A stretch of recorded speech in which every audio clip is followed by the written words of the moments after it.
trying to trip him up. Give her a correction. Cannon.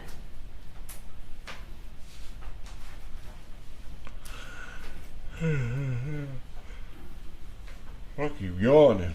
It's like I must be tired.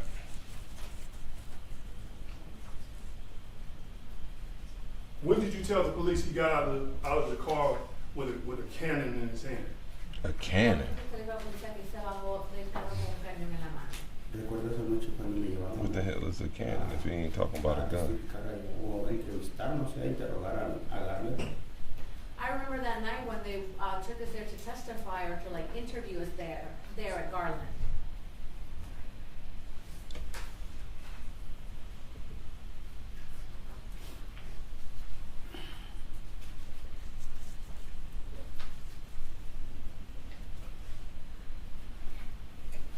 Sir, isn't it true that you told the police that you saw him exit the car quickly? Hey man, he's still on it. He's still on it. He's still on it. He trying to get something out of that. He trying to squeeze something out of that. Listen, he not giving up. He not caving in. I gotta get you. See? Yes. With a baseball hat from the passenger side and run toward the store. Con una gorra de jugar pelota por el lado del pasajero y correr a la tienda. Correr no, pero desde el gorro de béisbol no sé cuáles sean los gorros de béisbol. Algo trae en la cabeza, un gorro o algo. Run? No, a baseball hat. I don't know what baseball hats are, but he had something on his head. Okay, the only time you said anything about him. He said he don't know what baseball hats are. My thing is like your suspect on trial for his role in it. He berating this witness for what? They trying to show the actions of your suspect is coherent to what's going on. He has knowledge that his son is finna open fire in this car. The store. Whether open fire or just go in there, confront someone, he has knowledge that this kid going in there with a pistol to confront someone or to do something. This right here is nonsense. What his lawyer doing? I guess he's just getting his money's worth, because it's no reason. I don't see no footing in taking this witness down through there. I don't see it. Unless you try to make him not a credible witness, because later he gonna say. You say he opened the door with his left hand and started shooting in the store. You seen that on the news. No recuerdo yo haber dicho con qué mano, pero sí disparó como apuntando muy directo sus disparos. I don't remember saying which hand, but I'm gonna speed past this. It was put out to the lead detectives and all the owner, the clerk, or the manager. The owner, the clerk, or the manager, somebody who was on scene. And so when I went into the store, I went behind the counter, like where the cash register is and where the clerk would stand. I'm gonna try to get through this, but we're gonna fast track it a little bit. We're gonna definitely fast track it a little bit. I located the DVR box, which was kind of on a lower shelf. And so I noticed when I went in, there was a television literally about the size of one of these here in the courtroom that had a grid pattern of different cameras on that screen. And so that screen was basically facing the cash register area where the clerk would be. And so it was visible. And so when I went behind the counter, I had to kind of determine, is there a mouse that controls this, or was I going to have to bring a mouse and connect it? And regardless, I noticed, well, the screen is facing my direction. And so there were some hurdles I suggested to the on-scene supervisor. We might want to try to flip the screen around to the other way because of those glass windows that you saw in that exhibit you had. There was a big gathering of people outside, and so I was kind of fearful that people on the outside would see what we were trying to do as we navigated into the surveillance system. And so that's what we did. We turned the screen. And when you're looking at the surveillance system, are you able to rewind it? Yes, there's some functionality. You have to enter in a username and a password as an administrator. And so I did use the credentials that were provided me by the members of the store. And I was able to get into the sort of the internal side of the recordings. And so inside of that, you can then do searches and playbacks and things like that to see what was captured. Okay, at this time, Your Honor, I'd like to publish for the jury State's Exhibit 221, 222, 223, 224, and 225. State's 221. When you said that you're looking at a screen about the size of these TVs, is this kind of what you're talking about when you saw inside that store? Yes, ma'am, that's right. Okay.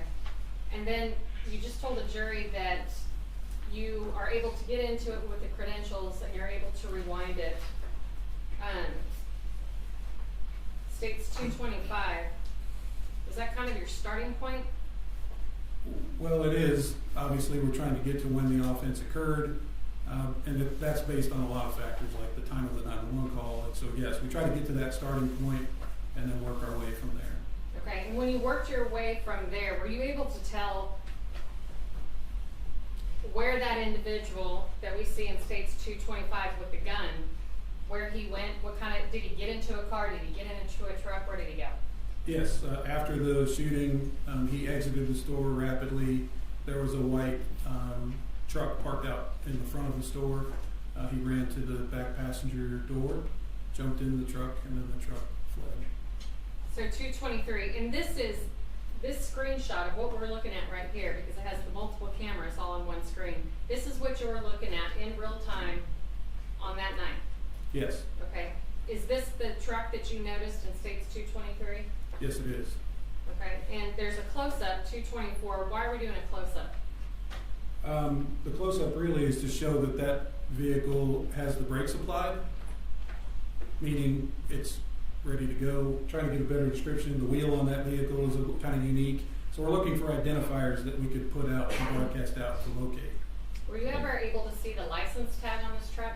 No, ma'am, we're not. No matter how much you zoomed in? No enhancement, nothing else.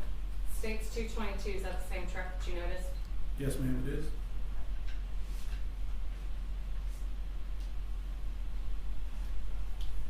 So as you're rewinding through the surveillance video, are you relaying this information to Detective Lambert, to Detective Shoup? Yes, I am. And then you said eventually you're able to retrieve the DVR and you take it back to the Garland Police Department? Right. As I was collecting that DVR to take it back to a lab environment where I could do a more thorough search, I was told there was a second DVR system in the back of the store. There's a kind of a cook area, kitchen area. And so I was told there was one back there that also needed to be taken. So I didn't do any on-site preview to that one. I just basically identified it and pulled it so that we could also work on that one. Okay. And what did you do with and let's focus on the surveillance video that we just saw, or the video from inside the store. Yes, ma'am. That's one DVR that you took, correct? Yes. And then the other one from the taco stand?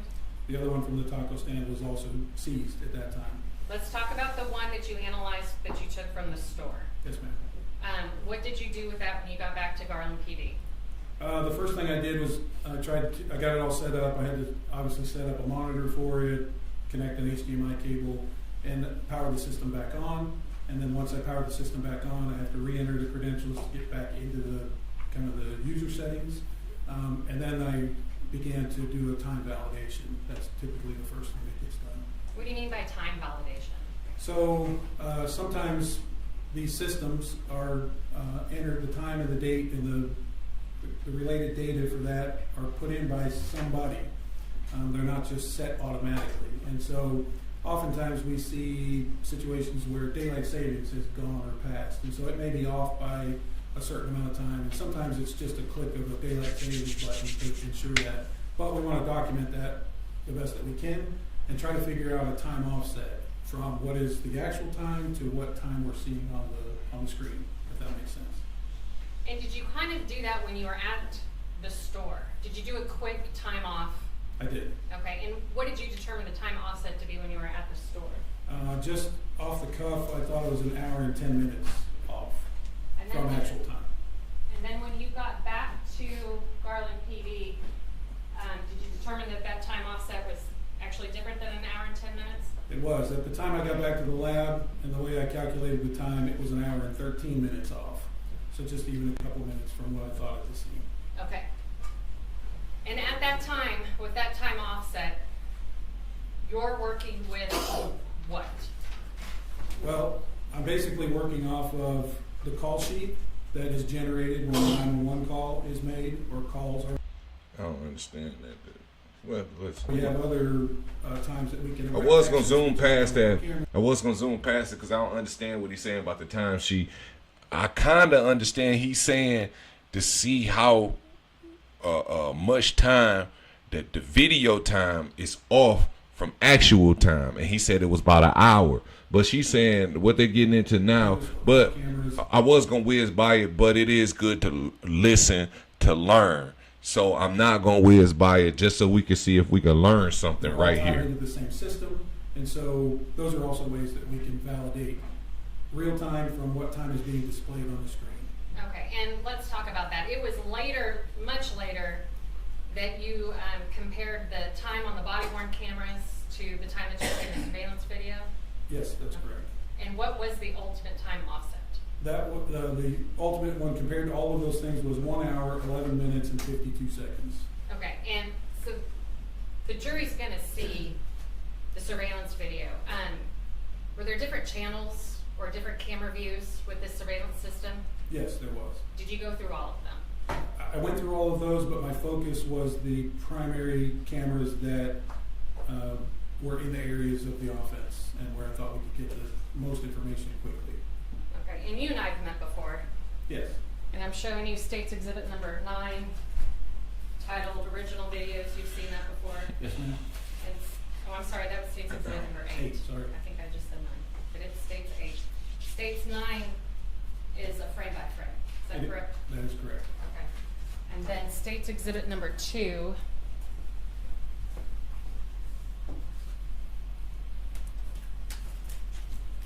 This is a continuous video. That is a continuous video, yes, of all the cameras footage that was put together. And you put together the continuous video. Yes, I did. Okay. And all of these exhibits have been previously admitted into evidence. You told the jury that there were several different channels. You focused on the ones that showed this offense?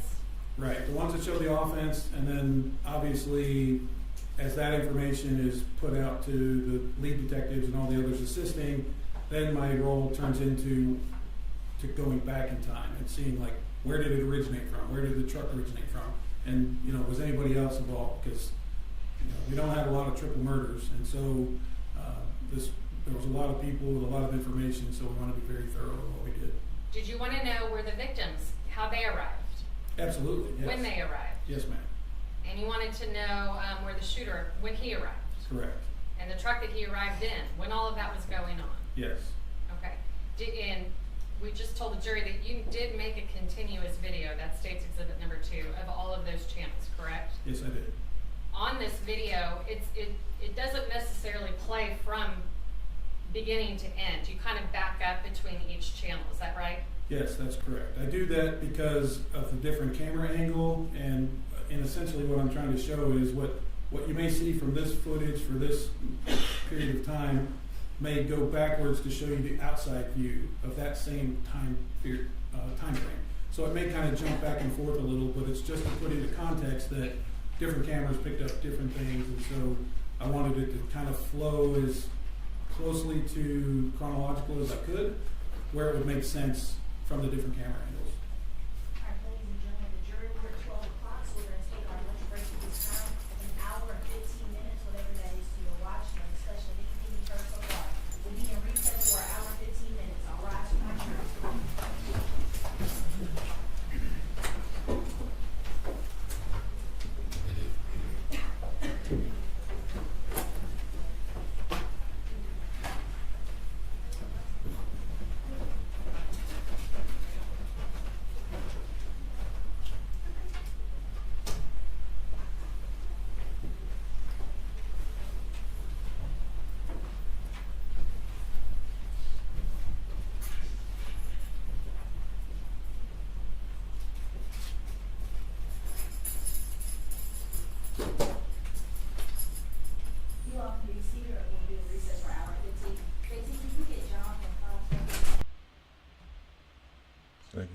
recess for an hour.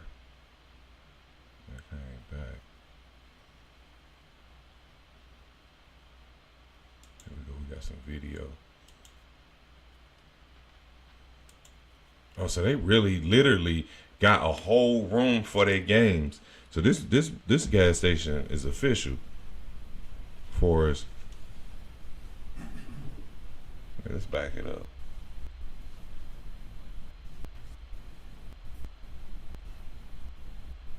Oh man, he sideswiped him. Really good.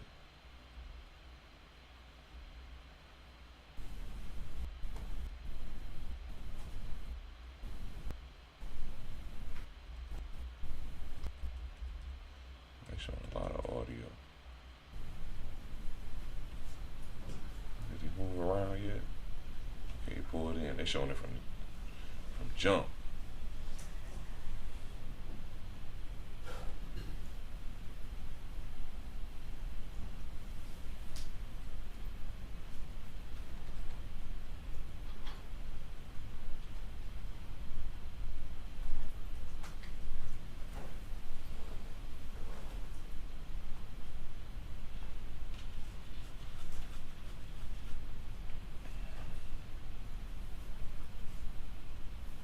Here they come.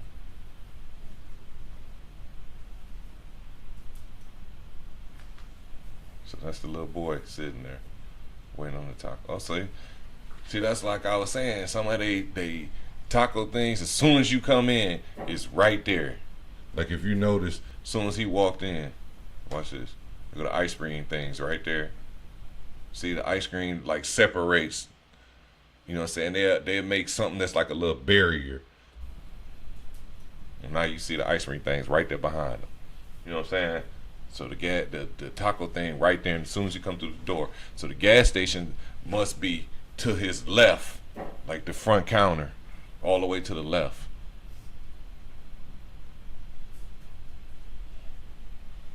See how you got this side of the store with these stools and this Christmas tree?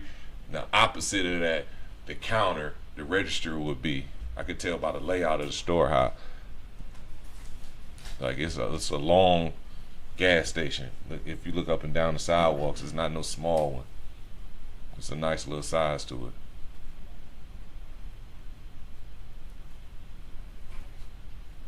So this was after he sideswiped him, because he pulled up in the front.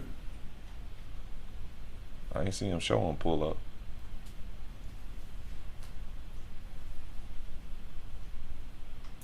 Hold on. I wonder is that who they was looking for? So he pulled straight up.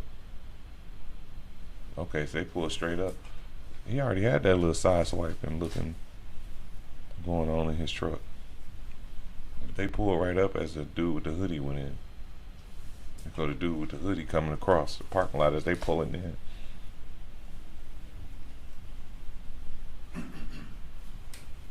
Okay, here goes the guy with the hoodie right here.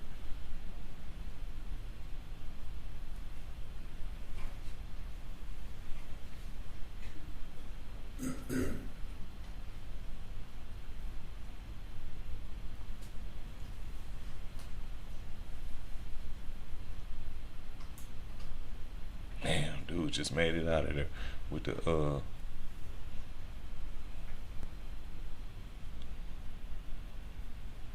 he got a rag on his hand. Dude just made it out of there with the beers.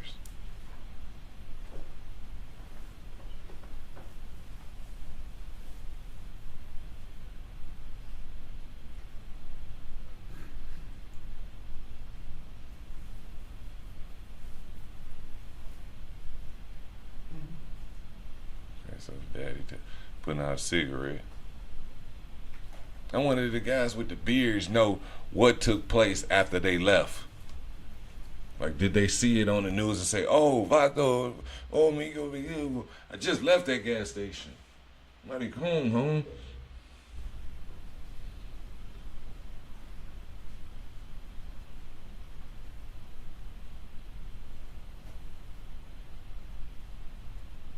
Oh, the counter right there as soon as you come through the door too.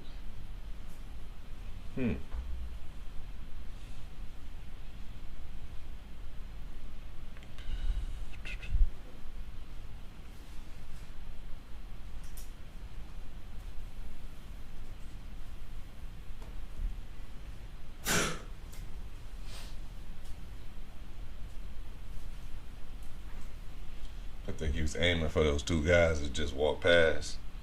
And one had a bandana on his hand. And I want to say, if I remember correctly, they said the suspect's son was a part of a blood set. I think this would have stemmed from. This is gang violence. This is gang. It's attributed to gang banging. Speed up. What's going on? Take so long. He come out the door. Nah, it showed like two dudes left with the beer. I was finna show him now. Yeah, here you go.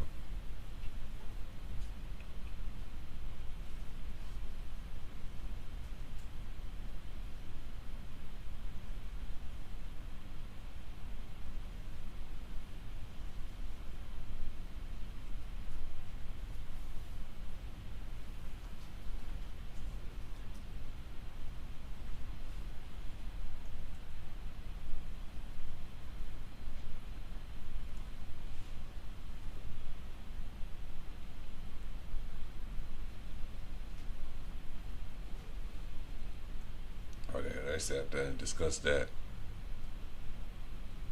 They discussed that for a second. They right there, like the lady say. Actions speak louder than words. Why they still sitting there? They talk about it and try to figure out what they gonna do real quick. Try to speed roll it real. A fast solution. Yeah, they in there. They just went to the back of the store.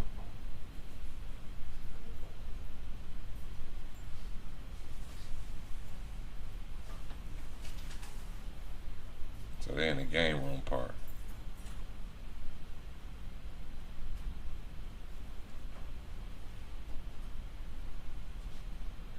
Look like they got a little smoking thing.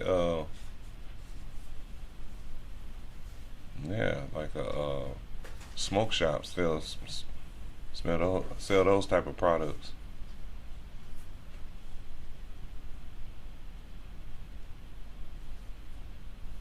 Oh, okay. The game room is like a little section in the corner of the store.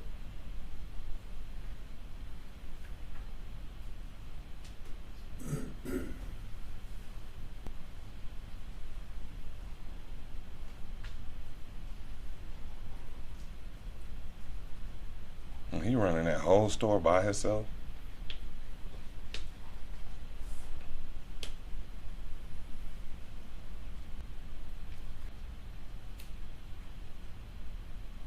What did they buy? I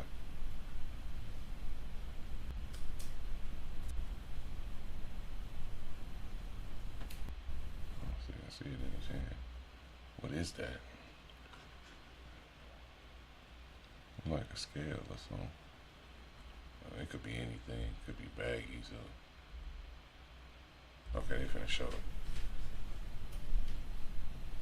Yeah, so they do got another room with the games in. The games is in the smoke shop room and in the little corner of the store. So this is a nice sized gas station.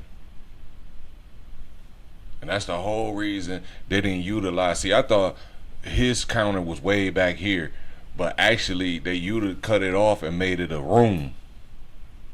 That was because I was wondering, like, why is counter right through you walk through the door? If the gas station's so big, I didn't even see what he bought. I was so focused on, like, I don't know, it was a bag or something.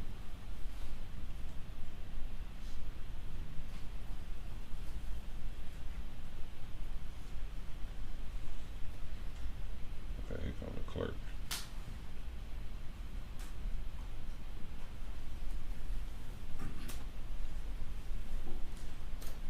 So they're going back to when they pulled out. The truck pulled out.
truck just went past him and stopped.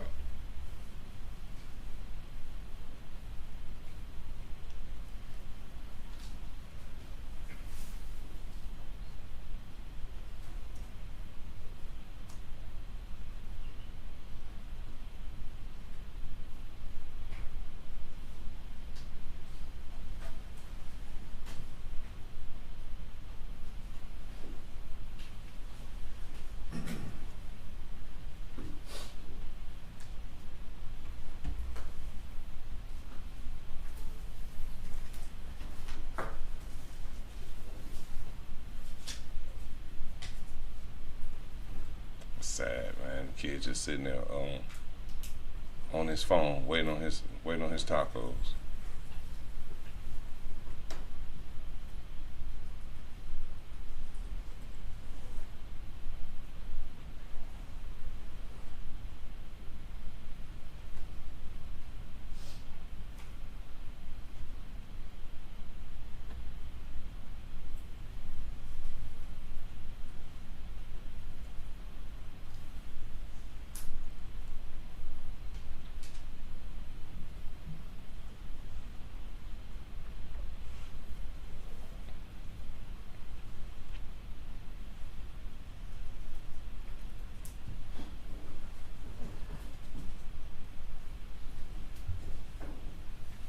And this tall guy with the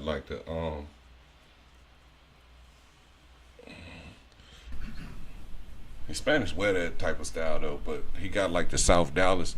I don't know what. I mean, he waiting around for an order too. I don't know what they considered, because the Mexicans used to have this before, I think before South Dallas natives.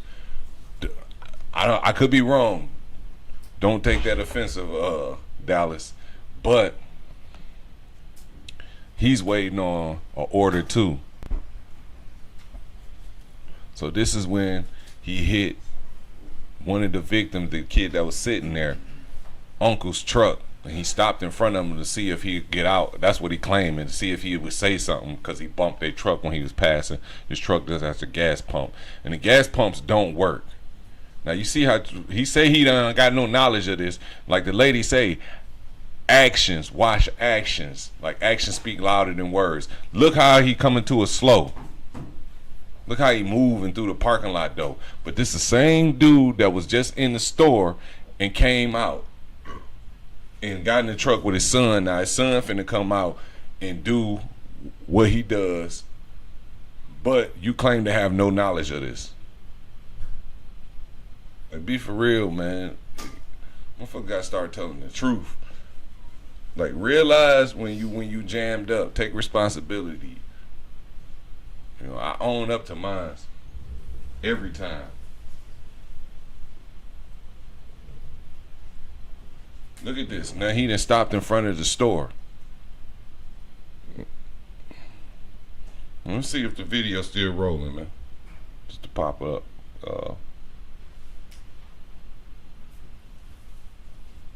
Yeah, it's still, look, there you go. And the truck's still waiting there.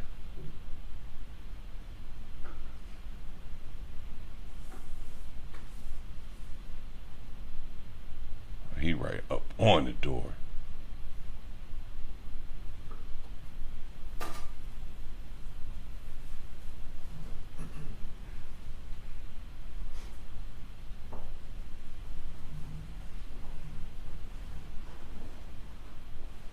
But that's when he shot at the kid.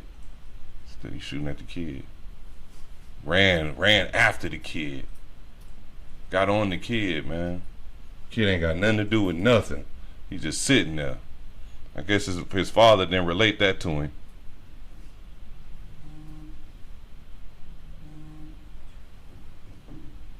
Look, shot the kid, man. Kid ain't got nothing to do with it. Oh, he bleeding. He done shot the goddamn kid. Kid ain't had nothing to do with nothing. Stop the video. Can we approach? It's crazy, man. It's fucked up. It's real fucked up.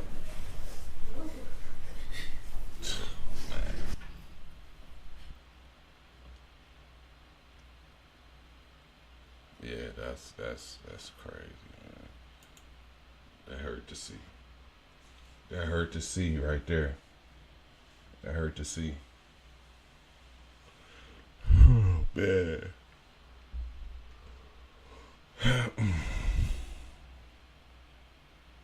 Shot this kid. This kid ain't had nothing to do with it. Got right up on him too. Man, that gun produced so much smoke. I'm talking about it was smoky in there. Look at that.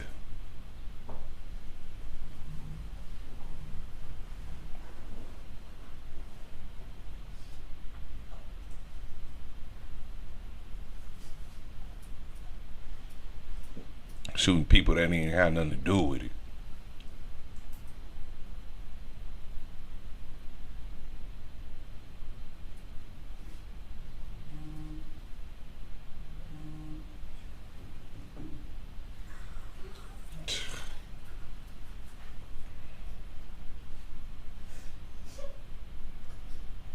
Got an innocent kid.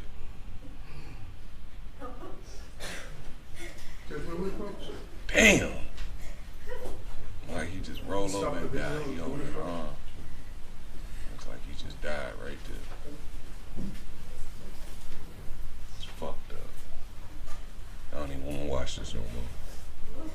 And just be honest with you, I don't. Come back in, but I cannot have anyone having phones gather themselves. We'll start back up. Thank you, Judge. You're speaking so low. Say, I don't know, I think it was some of your witnesses, or some of your, family members, you could just tell those that went to the hall. Yes, Judge. Thank you. I understand, I'm just. No, we all do, but, yeah. Oh, they must call for a break after that. That's what they gotta be. They call for a break. After seeing that, they probably wanted a break. Yeah, that's what. I guarantee that's what it is. They call for a break after that. I think the judge, like we all do, or whatever. You know what I mean? Speed passes. Yeah, it must call for a break. Okay, speed passes. They go to detective again. Okay, they showing ain't speed pass. A little zoom. Cause they showing the parking lot again. Dallas County. Look at it. Show that shirt. Where that shirt at? There you go. Mm-hmm. Dallas Sheriff. Is that the SRT team? You're acting like y'all know. SRT. If you know what I'm talking about, the SRT, get in the comment. Leave a comment. Say something about the SRT team. If you got any experience with them.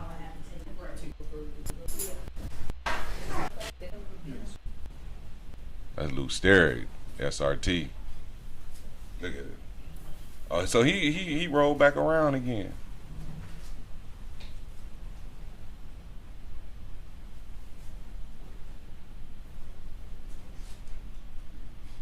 Nah, man. It was like he died like that. He's still moving.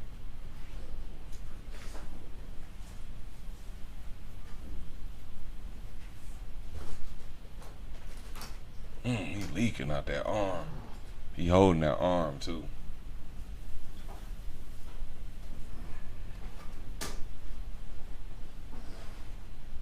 They're in the back. So they're in the back room doing it, watching surveillance. It's a surveillance room. You can tell. Let me see the speed faster. Damn, ain't nobody still came. He ain't know what happened. He's still sitting there in the truck. I woke up. I ain't know what happened. Right. I don't know what happened. But you split off like that.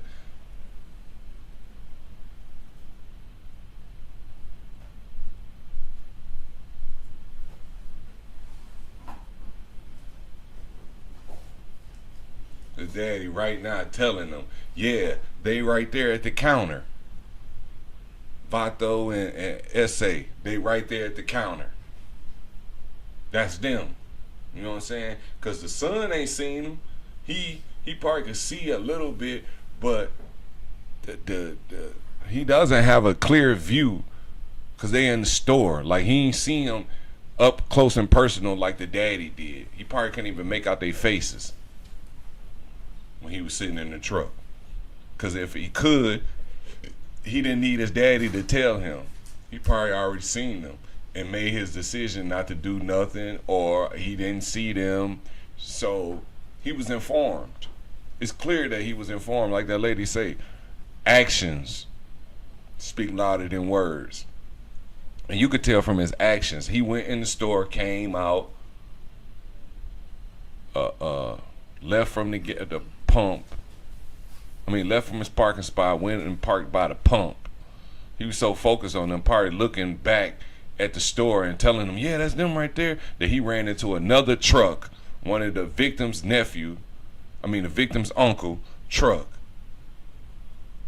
and then pulled around to the front of the store after they devised the plan to go shoot, and then they pull off. And then I'm gonna wake up, the best retreat I got from this situation is wake up with convenient amnesia. I don't remember. My first acknowledgement is when I seen it on the news, because my friend informed me that I was wanted and the police wanted to talk to me. Okay, buddy. Okay, let's see how that works in your murder trial. Okay, so Murder, we had discussed accessory to murder. when you Just first murder, arrived on period. scene, Like, started cause with the shooter and the driver of the truck. you helped facilitate it. The victims that were inside. Yes. And you worked your way back to when. He helped facilitate the murder. Clear point. Like, you could see it. You could see it from the audio. You helped facilitate the murder. You actually was the instigator. You influenced your son and you informed him that his two adversaries was in the store. So how do you get around not being involved with murder? How do you get around it?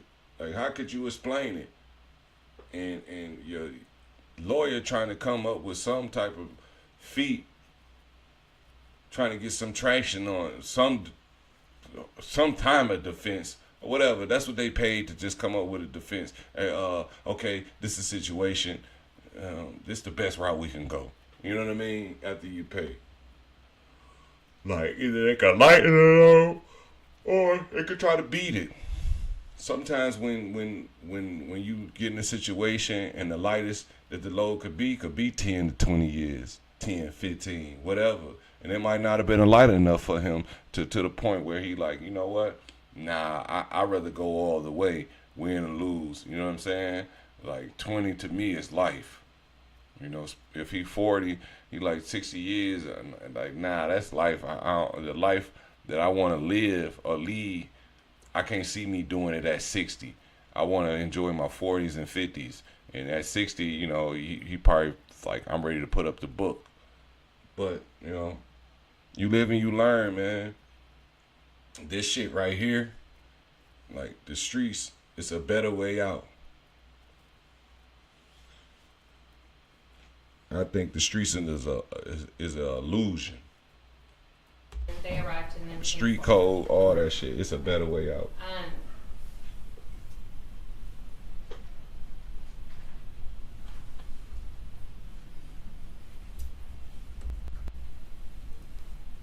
And this is, yeah, okay.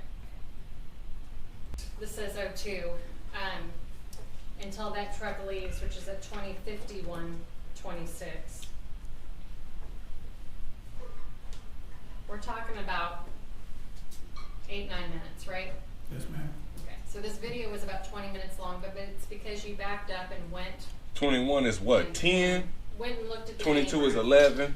But And the 00 time that the is boys are in the 12. game room, So it's you 10 have to o'clock. Go back and see from this channel, this is channel 6, where the defendant's truck is at that time. Is that right? Yes, that would be correct. Needed that. I need a real chiropractor. many times have you watched these surveillance videos? Probably 50. 70. Huh. Up there. 100 times. Yeah, they be bright. Is it different after you've seen it as much as you have versus the first time you ever watched it? Are you picking up on it? I guarantee it's clear to him that the father has something to do with it. Like the father was in on it, no matter what you say. She said, when you keep watching it, are you picking up on difference? You know what I'm saying? Like, I mean, I don't know what she trying to hint at. Let's see what she's going with that. Other stuff? Yeah, absolutely. When you first see it, it's terrible. It's horrible. And so you're kind of focused on the actual offense itself. Right. And so after a period of time, You start go noticing back. details. The goal obviously is to see the things that you missed in Right. the original. So first try to watch it uncut, and then watch every angle uncut, and then begin that To laborious dissect process it. to put that all together in Put it some yeah. timeline. That's right. Where it's understandable from the different camera angles. But yes, absolutely, you see things that you just didn't see the first time. Correct. Okay. And you looking at that screen, what, 24, however far away that screen is from you is much different sitting here and looking up at that screen, right? As far as detail? Correct.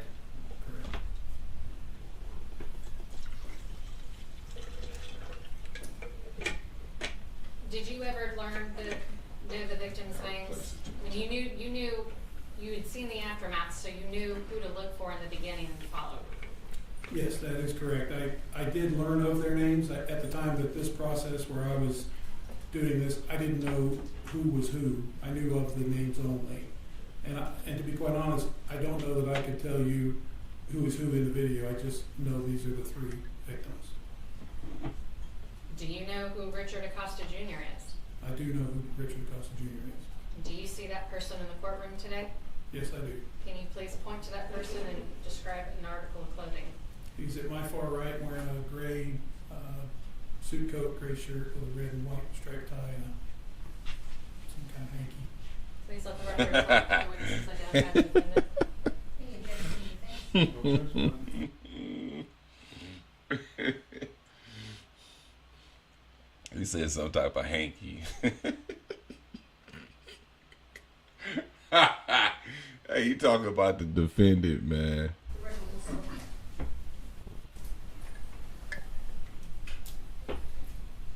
And you and I have worked on this video, meaning I've shown you frame by frames of this video. Yes, you have. And we've even done where you can watch the different camera angles side by side, right? Yes. Detective Shoup's going to be testifying later. Correct. Okay. As far as this portion with the cam, I wonder who is Detective Shoot. Is that him? It sounds like it's another detective. Maybe that's his partner. She said Detective Shoot was going to be testifying later. He said that's correct. If you listen Detective to it. Shoup's going to be testifying Shoop. later. Correct. Okay. See what I'm saying? Did you continue to assist in the investigation of this offense? I did. Okay. Oh, Tell the Detective jury about Shoot might be the So lead my detective. primary role at the police department is on the North Texas ICAC task force. That's Internet Crimes Against Children. And so I have a vast amount of experience with online related matters. And so, Oh, so as a he's a result of video that, guy. I get brought into a lot of investigations that have an online component for the issuance of preservation letters or the issuance of process that would determine whose account is who, and there's some steps that are involved with that a lot of detectives just don't deal with that on a regular basis. What do you mean, who So account is who? I get Like kind of Facebook? pulled in to help with that. Okay. And we said before we told the jury earlier, this was all hands on deck with all the detectives, right? It was. And everybody's getting their information. They're given a job. They're getting their information, and everybody's sharing the information. That is correct. So while you're working on this, are you getting information that Abel Acosta is involved? Yes, I am. Okay, and Richard Acosta is involved. Yes, And do you learn the mother's name, Abel's mom's name? I do. Adelaide. Okay, and with that information, what do you do? Well, once the information starts to flow in, we have to validate that information. And so there are sometimes tentative identifications. Well, we have this person's name tied to this phone number, maybe in a past report, but that doesn't validate that that number is still accurate. So part of that process. So they do cross reference basically to validate everything.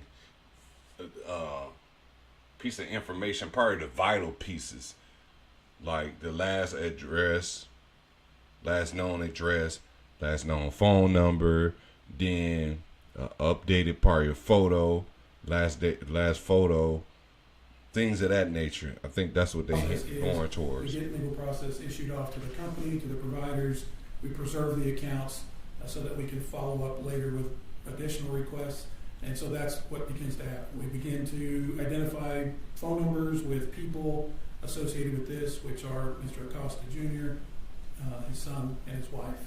And then we begin to analyze that data that comes in, because that comes in all forms. Call detail records, very extensive call detail records with all communications, all data sessions, tower information. It's a vast amount of information to process. Okay, and you had mentioned you also do social media. Were you able to find a social media account that was connected to this investigation? I did. I found an Instagram account called Menace to Society. What? You're on, may I approach? You may do so if necessary to develop this testimony.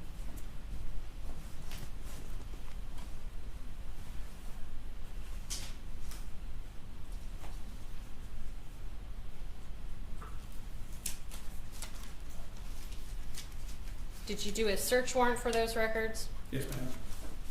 It said Menace to I mean, it's Society. already been admitted as State's Exhibit 265 for record purposes. Yes, that is my This handwriting. contains the Instagram records of Menace to Society. Yes, it does.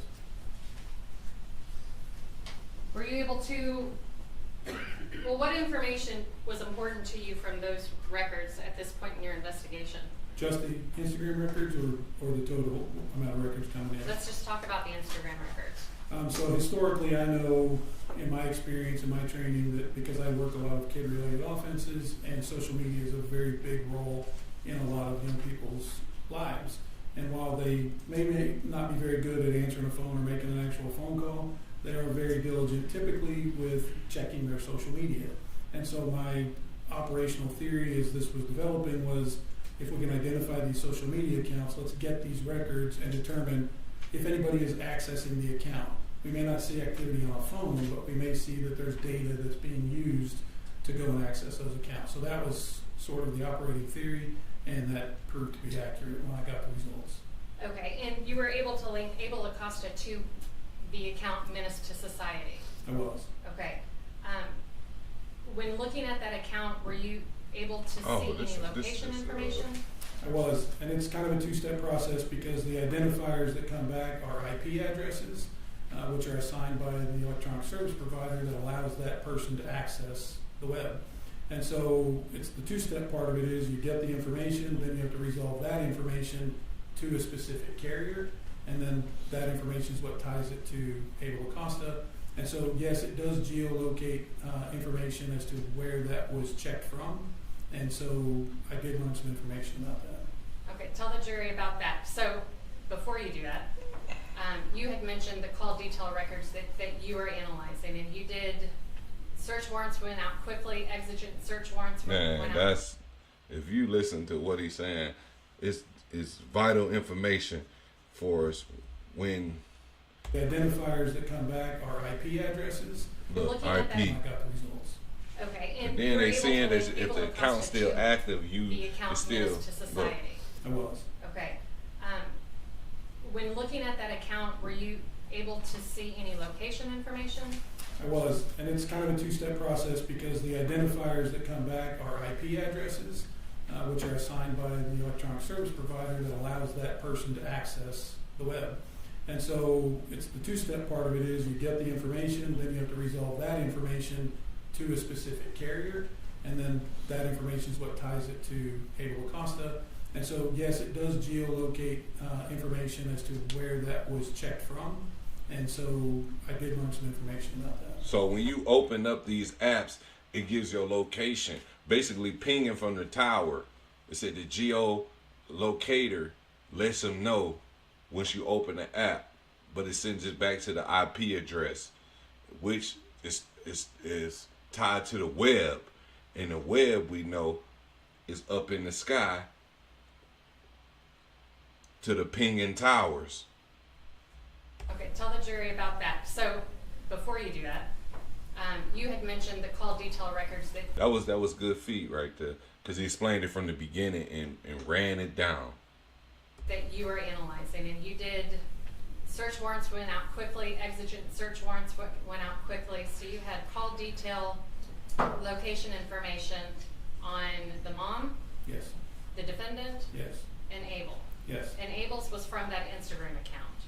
Abel's is generated from the Instagram account. Yes. Tell the What's that jury, menace to when you society? did that analysis, when you compared those three devices or means of location data, what did you find? I saw that immediately at the end of the video where the defendant drives off, that they return to an address on Rosewood Hills in the city of Garland in Dallas County. And there's obviously communications that are going back and forth. Let me stop you real quick. You said they. I mentioned three people. Who was they that returned to Rosewood address? They being Richard Acosta, And Abel. the defendant Richard Acosta, his son Abel Acosta, and the mother was at that location. Okay, and then also to be fair, we're talking about the devices, right? Devices, Right. yes. Okay. The cell phone device. He's saying Okay, so after the offense, those devices were hitting off of the Rosewood the Hill devices address. there, Correct. but And they as are time also in progressed, use. sometime after midnight, between like midnight, 12:30ish to somewhere around 2:30 a.m. Now, from my understanding, he doesn't see this on live time, like right then and there. He see this later after they find out who the defendants are. Once he starts his investigation, he sees this. So it ain't like he watching it, tracking them in real time. Those tracking points on a map, and those were tracking together all the way to an address in Fort Worth, Texas. And you said those were all tracking together. The mom's device, the dad's device, and Menace to Society. They was all together Were all in the tracking truck. all the way to Fort Worth. Correct. So they Did you dropped learn them in your off there. investigation what's in Fort Worth? No, I relayed that information to everybody else. Hold on, I'm gonna pause this. But we just discovered, see, he said in the defense, the defendant, which is Abel the son, Richard Acosta is the defendant, the daddy.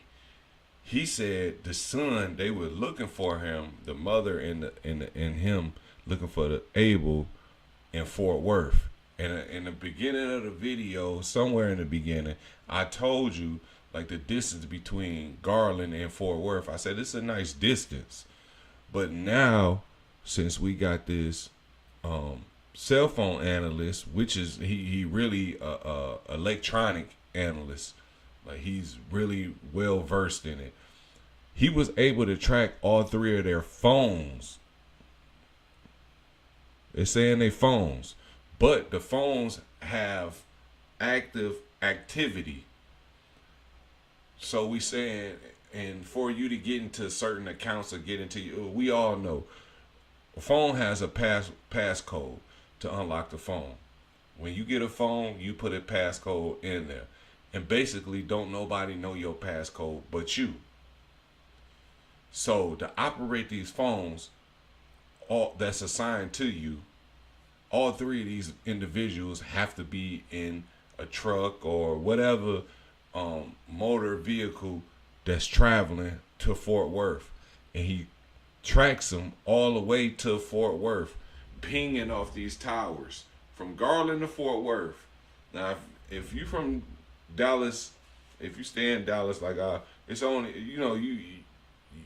I don't know which route they took to get there. They could have went straight down 75 to 20 and went 20 across, or they can go 635, go, which I would think would be the fastest route, because that's what Texas. That's what people do. They go the fastest route. You know what I'm saying? Some go a more comfortable route. Some go with the scenic route. But majority gonna go with the fastest. And the fastest from Garland, my opinion, is either 30, either you take 30 all the way down, or you going 635 to go around down there by 80 and not 80 but 35, 183. I don't know where they're going in Fort Worth, but it's established that they all three in the truck headed to Fort Worth, not the mama and the daddy going to look for Abel in Fort Worth like he said. I'm going to use the bathroom and I'll be right back.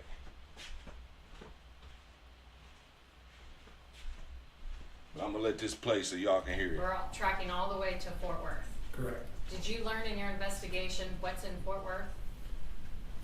No, I relayed that information to everybody else on the team, the ancillary detectives that are doing follow-ups, because my focus was still more of the social media and call detail record analysis.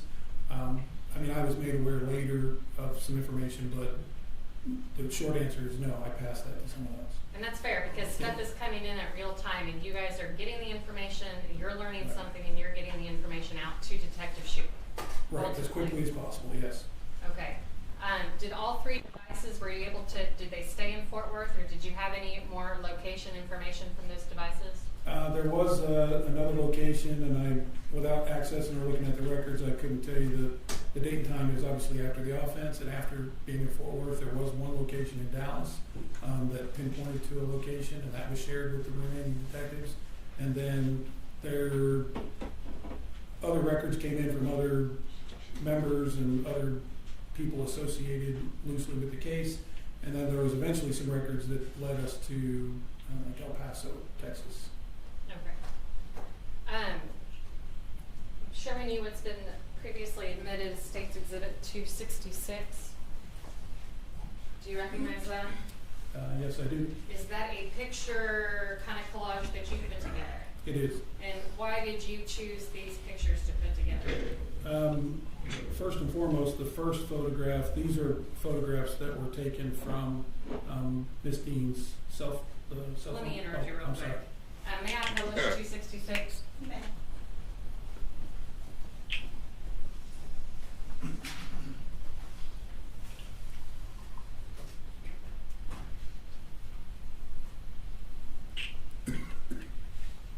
Okay.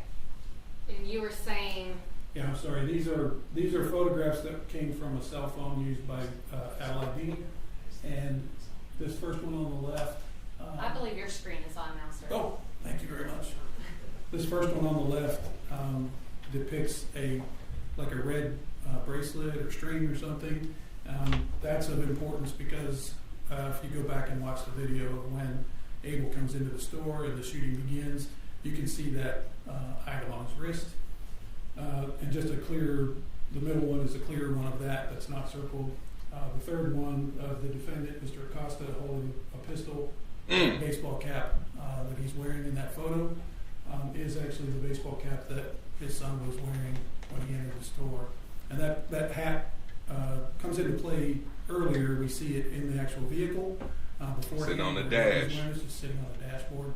But when Mr. Abel Acosta comes in to do the offense, he's wearing that cap. Okay. And this collage was put together because you all were still trying to identify the shooter and the driver of the truck, correct? Yes, very much so. Okay, so and then once the driver of the truck was arrested, you're still looking, the investigation just doesn't stop, does it? Oh, absolutely not. It very much continues. It just Is it grows important and to continue grows. looking for information that corroborates what you see in the surveillance video? Absolutely. 100%. And that's what you all continue to do? Yes, ma'am.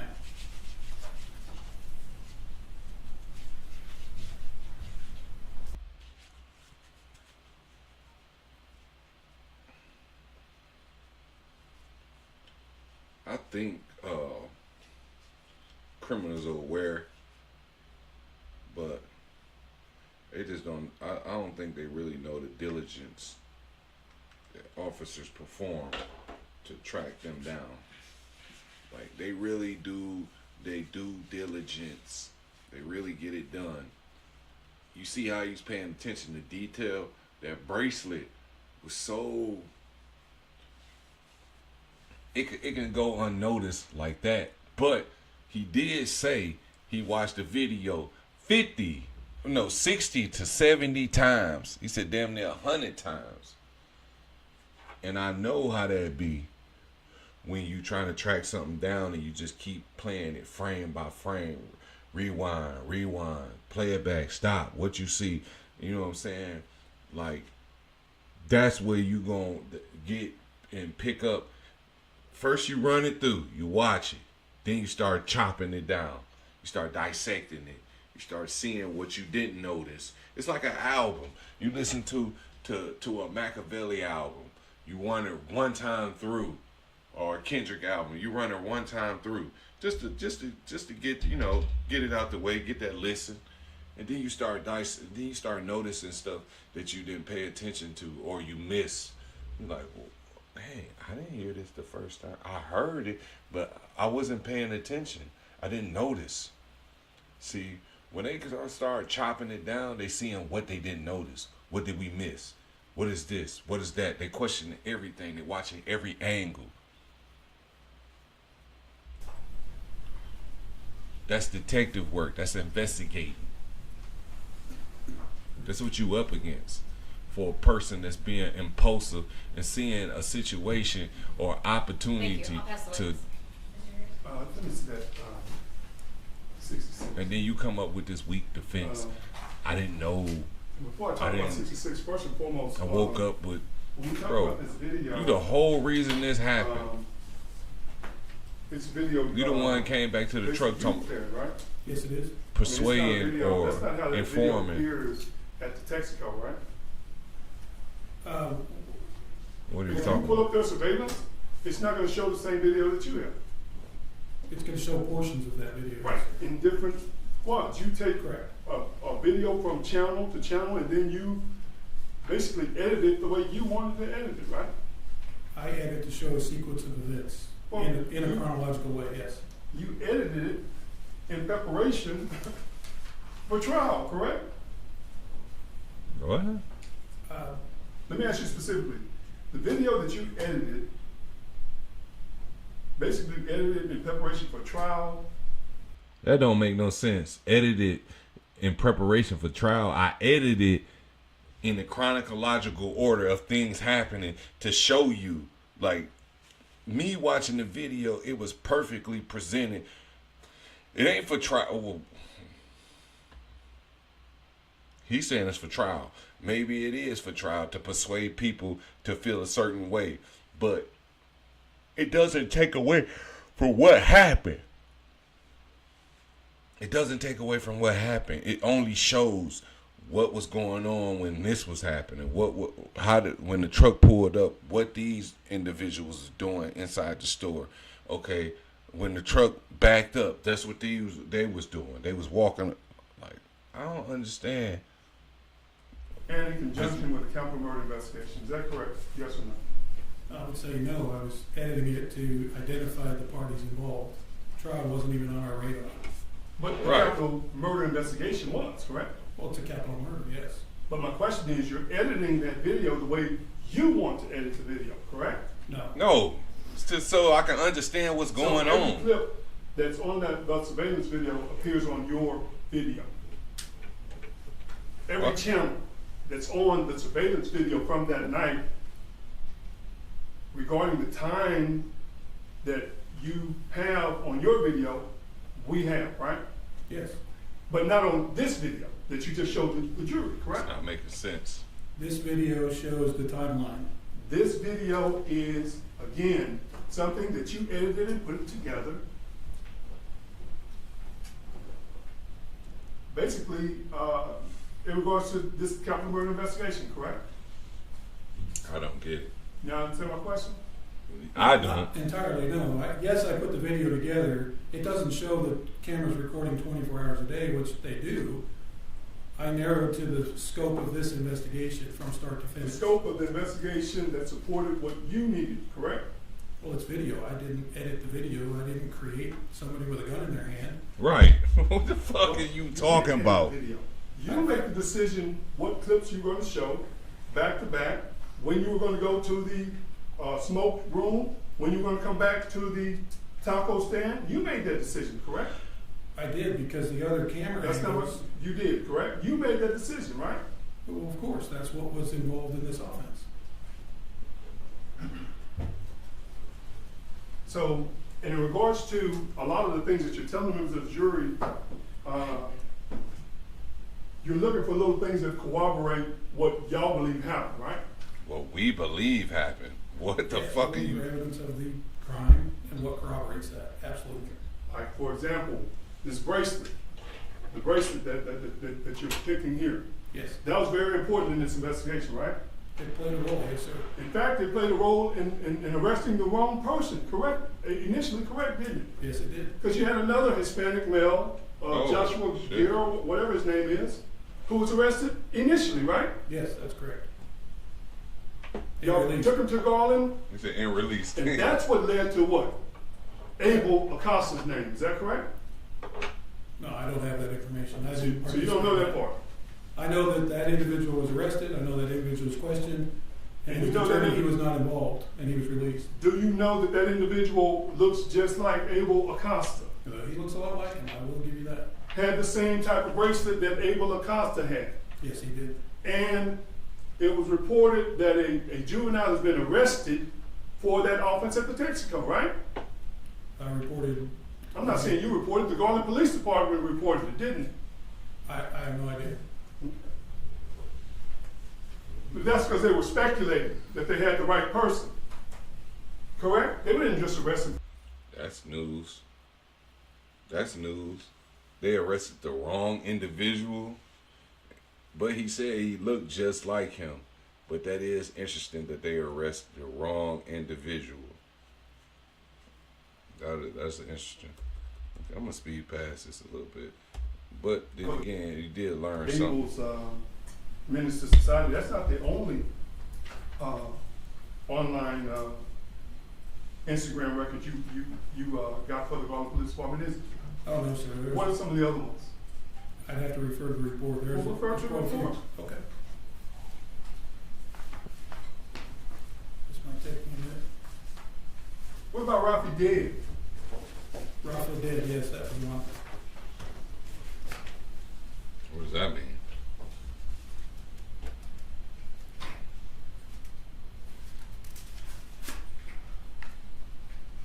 And is the Rafi Dead the one that led to the police arresting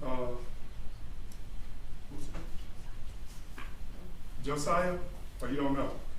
Yes, Sorry. matter of fact. The guy that they arrested, that wasn't him, I guess.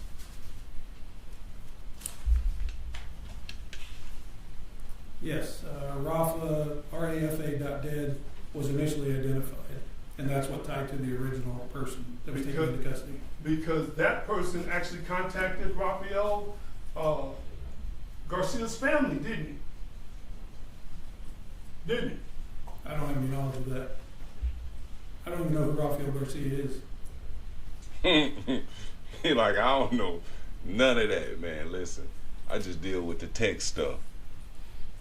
And who they So call even as far as this photo electronics. that we got up here, that's showing Richard with this gun and this hat, and Abel, did you even know that this is Christmas Day? He's just opening Christmas gifts?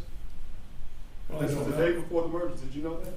Well, I could surmise that based on some of the decorations, but I don't know that. I'm not asking you to speculate. I'm He asking says you I to can know surmise. from Why did he doing use her that phone records word? That was taken. My boy used surmise. What's wrong with the detective? Detective, what the? 12, 25, 21. I would have looked at that, but I don't have it. You wouldn't have to speculate because it would be there, right? Yeah. He's sitting there with a, what is this, a gnome in a stocking? Yeah, I don't know what it is, sir. Because you were looking for things to corroborate who the shooter was, right? Absolutely. Based on the other video. Okay, we're gonna speed past this. Oh, here go the other detective.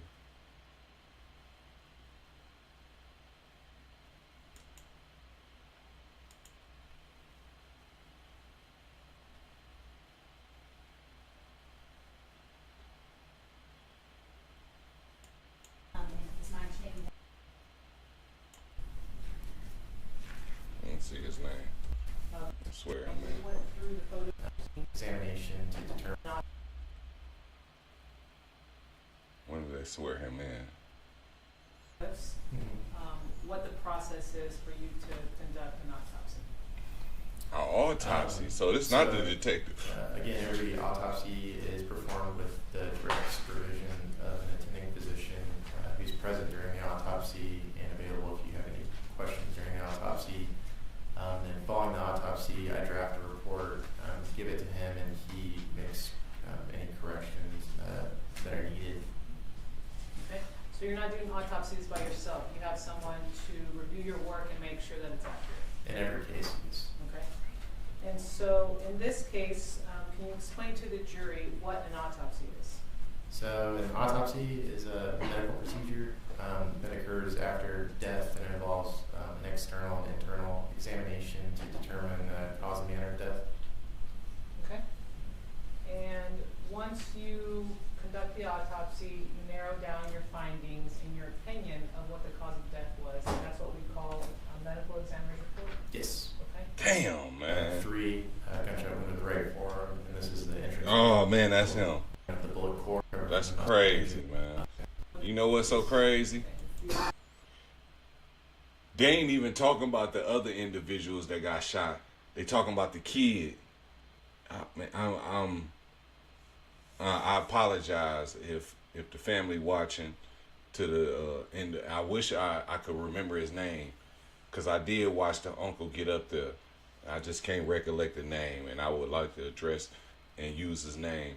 But they referring to him, the innocent bystander that got shot, because he was holding his forearm.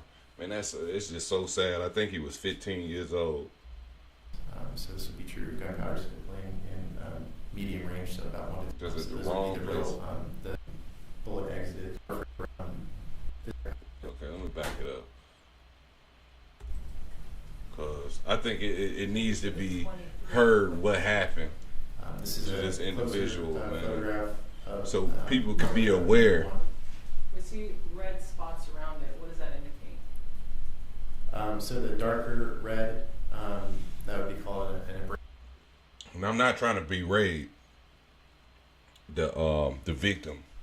I'm just want to make it and bring it to people's attention so we can be aware and teach your children how to be aware when they in places that's transitional. A gas station is a transitional space. People come and go. These guys hanging around, you could tell they street, affiliated. The tall one that had the Mexican haircut. It's like if it was a black dude, it'd be the South Dallas. Well, Mexicans wear South Dallas too. So but they out in Garland, and listen, I know some cats out in Garland, and I know some real hood. So we get hood out there. Don't get it twisted. These are just outer skirts. People move to outer skirts, but be from, wicked areas. But what I stopped to say, like, to teach awareness, be aware of your surroundings. The phone thing, people get caught in that phone with their head down. Just look up, and sometimes I understand sitting there waiting on tacos, but sometimes it ain't even best to just sit in there waiting on tacos. After you make your order, man, a lot of times I leave from being in that vicinity to being boxed in. I go out in the parking lot. Now I can see who coming and going. While I'm inside, my back to the outside of the pumps, I can't see what's going on. But at 15, who thinking like that? A 15-year-old is not thinking like that. It's on the adults to make them aware or be that, especially at a time like that. You know what I mean? And I ain't saying they made a mistake or whatever, because who was to know what's finna transpire? They don't know. You know what I mean? We just going to get some tacos. And we letting the kid stretch his legs, be outside of the truck for a while. I'm just saying, we just need to be aware. Because it's sad that this happened to this kid, man. And this the coroner giving the autopsy report on a deceased victim, which is this kid that was an innocent bystander. And when you watch this explicit video of this, of Abel running down on him, he ain't had nothing to do with this. He was clear, in the clear. He laid down when Abel started shooting. Abel ran up on him and shot him, I think 3 times. From the video, I didn't really stop the video in frames to see how many times. Actually, I watched it through twice, and it looked like 3 times. Kind of superficially abraded, so that kind of gives you an idea of the direction, and then surround the smaller red spots. Those are the areas of possible stippling. They're more irregular than you would expect with true gunpowder stippling. So in this case, we put that it was possibly gunpowder stippling. 24. This is the exit wound, gunshot wound number 1. And again, you can see the red linear abrasions around it, which are the areas of possible stippling. 25. What is this? This is gunshot wound number 2, gunshot wound of the right elbow. This is the entrance. Hold on. I'm gonna fast forward it back. This is a closer photo. I just want to know what gunshot wound number 1 was.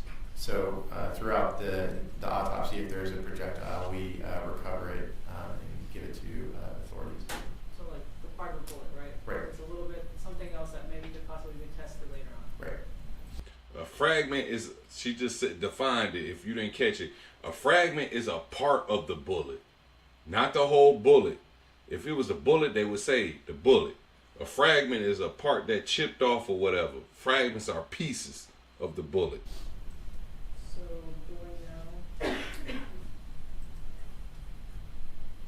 Check exhibit 23. What is this a picture of? This is a closer photograph of gunshot wound number 1.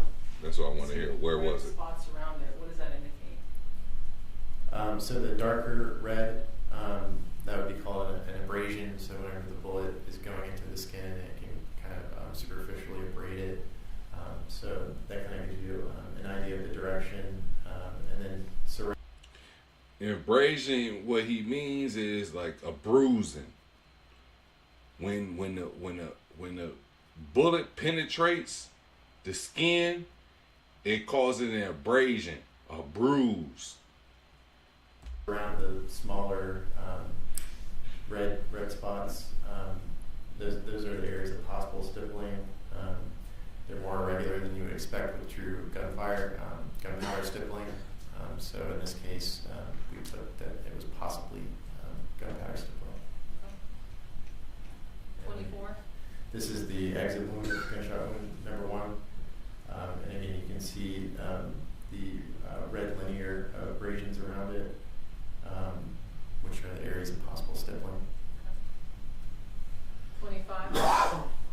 What is this? This is gunshot wound number 2, gunshot wound of the right elbow. You see how they showing him the pictures, and he able to just rifle off this what this is, this what this is, cause he examined the body, and when he examined it and did the autopsy, it's like an exam, you know. It's right here, exam right here in front of my face, and you jotting down the notes of the knowledge that you've been taught. This what this is. This what this is. Stippling. This abrasion. That, you know, exit wound, entry wound. He done studied this so much that he know exactly what it is. And when he probably took the pictures of the autopsy, then he has an assistant or whatever witness, like he said in the beginning, witness this while he taking these pictures and these entry wounds, and they see their abrasion, they see the stippling, they see the gun, they think it's from the gun powder, because the shot was so close that the powder, when the trajectory came, the powder came too, you know. So That's how he able to rifle this off. That's the reason why I stopped it. The reason why he able to rifle this off soon as they say, hey, number 5, number 25, what's this? What's this? And he like, oh, this is a picture of this is a picture of gunshot abrasion, stippling. This is a, cause he didn't, you know what I'm saying? He didn't study on so much, and then he took these pictures. He the one that examined the body and did the autopsy. And being that he's so versed in his studies, he able to rifle it off. This what this is. This what this is, and explain it to you. And if the DA has a question for him, meaning where he had to dissect and break it down so the audience, or in layman's terms, can understand, that's what he gonna do. Because you might not be familiar with his verbiage, stifling, abrasion. You might not be familiar with those words. So he gonna break it down so you can understand and bring you up to speed. This is the entrance wound, which is on the posterolateral right side of the elbow. The bullet perforated the skin subcutaneous tissues, ulnar bone, and musculature of the elbow and forearm. The bullet exited through the anterior forearm, which I believe is another picture. And in this case, you can see that there is gunpowder stippling. So those would be the real, the small red dots, which are much more regular than the prior ones. So this would be true gunpowder stippling in medium range, so about 1 to 3 feet. Okay, and we see that here in State Exhibit 26 a little bit better? Yes. Okay, these little dots around it? Yes. I'm sorry, did we see that, those little dots around it?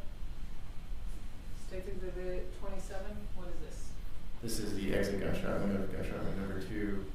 It's exiting through the anterior forearm, right forearm.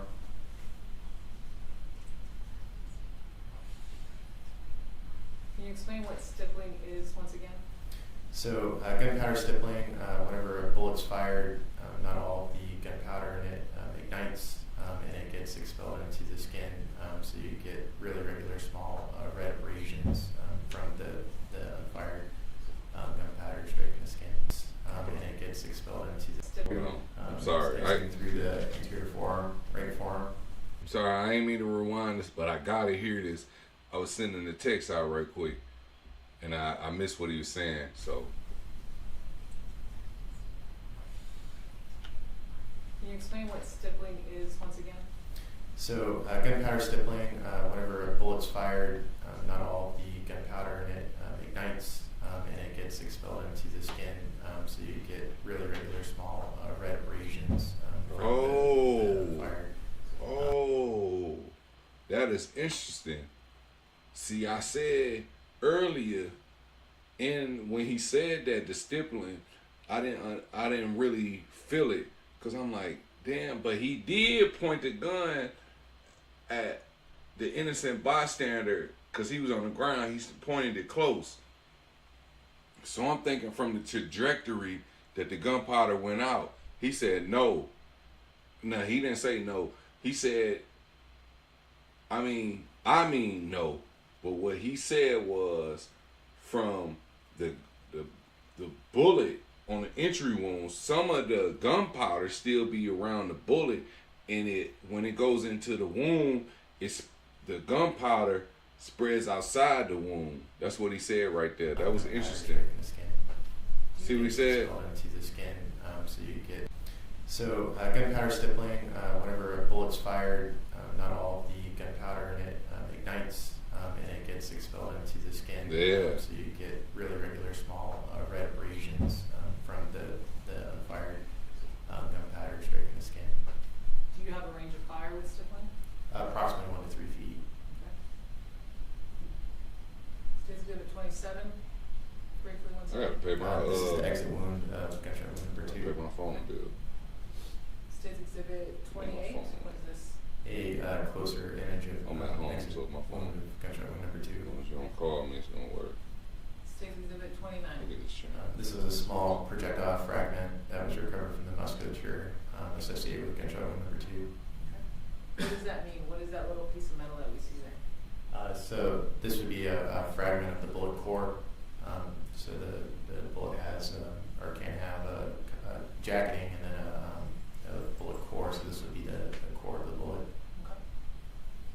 So Exhibit 30, what is this? This is gunshot wound number 3, gunshot wound to the right forearm, and this is the entrance wound. State Exhibit 31. Closer image of the entrance wound and gunshot wound number 3. Okay, can you explain to the jury what your findings were on this? So in this case, the bullet entered on the anterior right forearm. It perforated the skin, subcutaneous tissues, and musculature of the right forearm, and exited through the posterior medial right forearm. Okay. What is the trajectory of the bullet? The trajectory was ventral to dorsal, lateral to medial, and slightly downward. Okay. Did you recover any projectiles or any fragments? Two small fragments were recovered. Okay. State Exhibit 32. This is the exit gunshot wound of gunshot wound number 3. And what did you note on here? I'm sorry. Did you note anything specifically on this one? It's slightly, both of these are slightly atypical in appearance, not classic entrance or exit gunshot wounds, so it has an atypical appearance, which is notated. Is there any explanation for that in your professional opinion? It could be that the bullet struck something before entering the skin, or the arm was against a flat surface for the exit wound to make it give it that atypical appearance.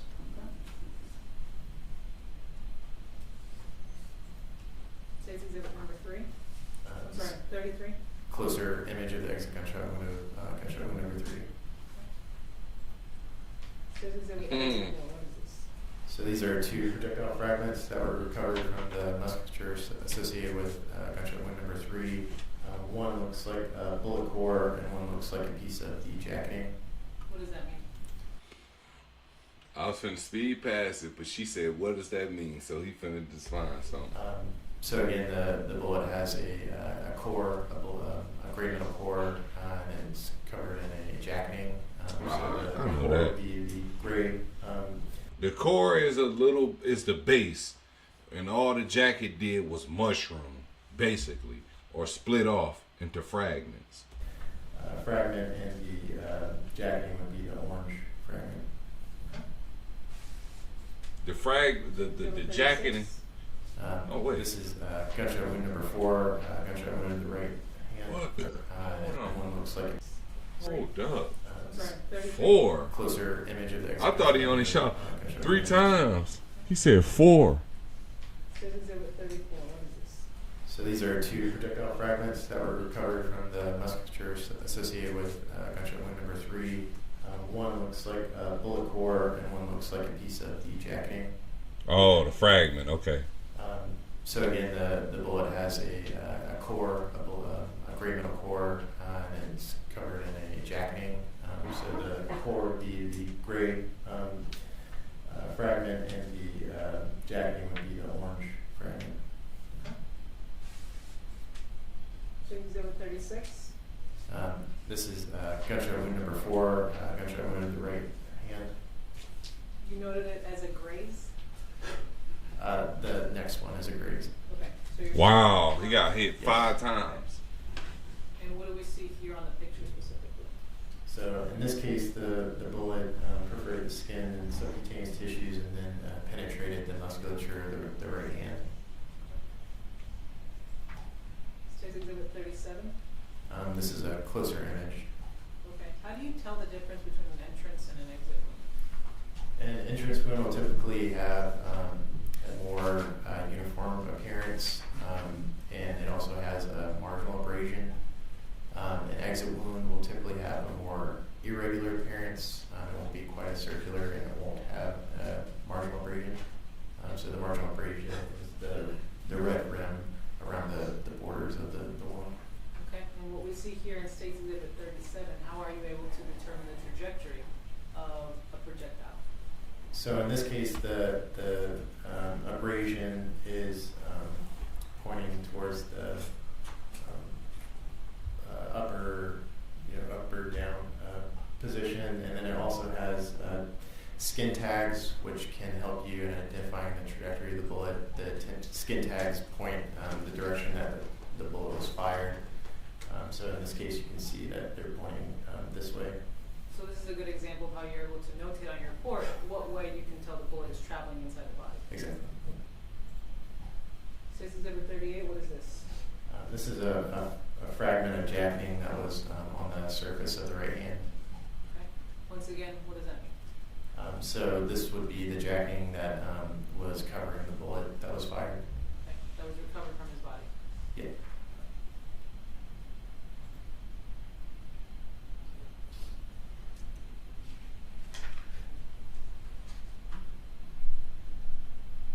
So we essentially got 5 bullet wounds, entry wounds. 39. This is a different view of that same injury we're referencing? This is a separate gunshot wound. This is gunshot wound number 5, which is a grazed gunshot wound of the right hand. Okay. How were you able to tell that it was 2 different gunshot wounds since they're so close together? Again, they both have regular margins, and then they have their own separate marginal abrasions, which would indicate that they're separate wounds. Entry wounds. State Exhibit 40, is that a closer view of that gunshot? Well, this ain't an entry wound. Yes. This is a graze. Trajectory on this? The trajectory of this was downward, medial to lateral, and without significant frontward, backward deviation. Okay. You also noted that there's no suit or muzzle imprint on the surface of the skin. What does that mean? So soot and muzzle imprints can give you an idea of the range of fire. Muzzle imprint would mean that there was direct contact of the gun to the skin. Soot would indicate that it was a close range. Soot, powder. And this stippling without soot puts it in medium range, which is again the 1 to 3 feet. And in this case, there is some stippling associated with it. So what would the range of fire be? Medium range, 1 to 3 feet. Yeah. Because he leaned and was like, you know what I mean? This is gunshot wound of the right thigh. What number is 6? this? Number 6? Gunshot wound number 6, yes. 6? What is the trajectory of this one? In this case, it's right to left, downward, back to front. And did you find any stippling, suit, or gunpowder on it? No, there was no firearm residue on the skin. Okay. Well, would one of the reasons be for that? Would wearing pants cause that to be? Yeah, again, so if there's no firearm residue, it could mean that the bullet was fired past 3 feet, or it could mean that there was an object in between the gun like and pants. the skin, blocking the firearm residue from getting on the skin. So wearing pants would be a possible object that would prevent stippling from being Yes. left. Okay. State Exhibit 42 This is a closer image of that same of injury? the gunshot wound number 6, yes. Okay. So, if you're paying attention, it's telling you about the gunpowder residue and why it wouldn't be on the skin if a person was 1 or 3 feet away. It's an object in between. That means pants, shirt, whatever, coat. But this guy has 6 hits, whether it's grazed or entry wounds. One of them was a slug that broke out into a fragment, so that's 2 just from 1 bullet. You know what I mean? So he was hit 4 separate times. No, 5 separate times, and then you got then you have another 5 separate times. Then you have one of the bullets break out into fragments. Now that was the only bullet I heard that broke out into fragments where he had 2 entry wounds, and not an entry wound. The fragment was a graze, but he still got hit 5 times with entry wounds. And one of the bullets broke out into fragments to where the fragment was a graze and the bullet entry. So still get hit 5 times. Innocent bystander. Had nothing to do with nothing. 43 says that Just there. Getting tacos So for his they family. project Uncle in the truck. from the musculature. Grandmother in the truck. Thigh, the gray, What the fuck? The bullet core, and then the orange would be the jacketing.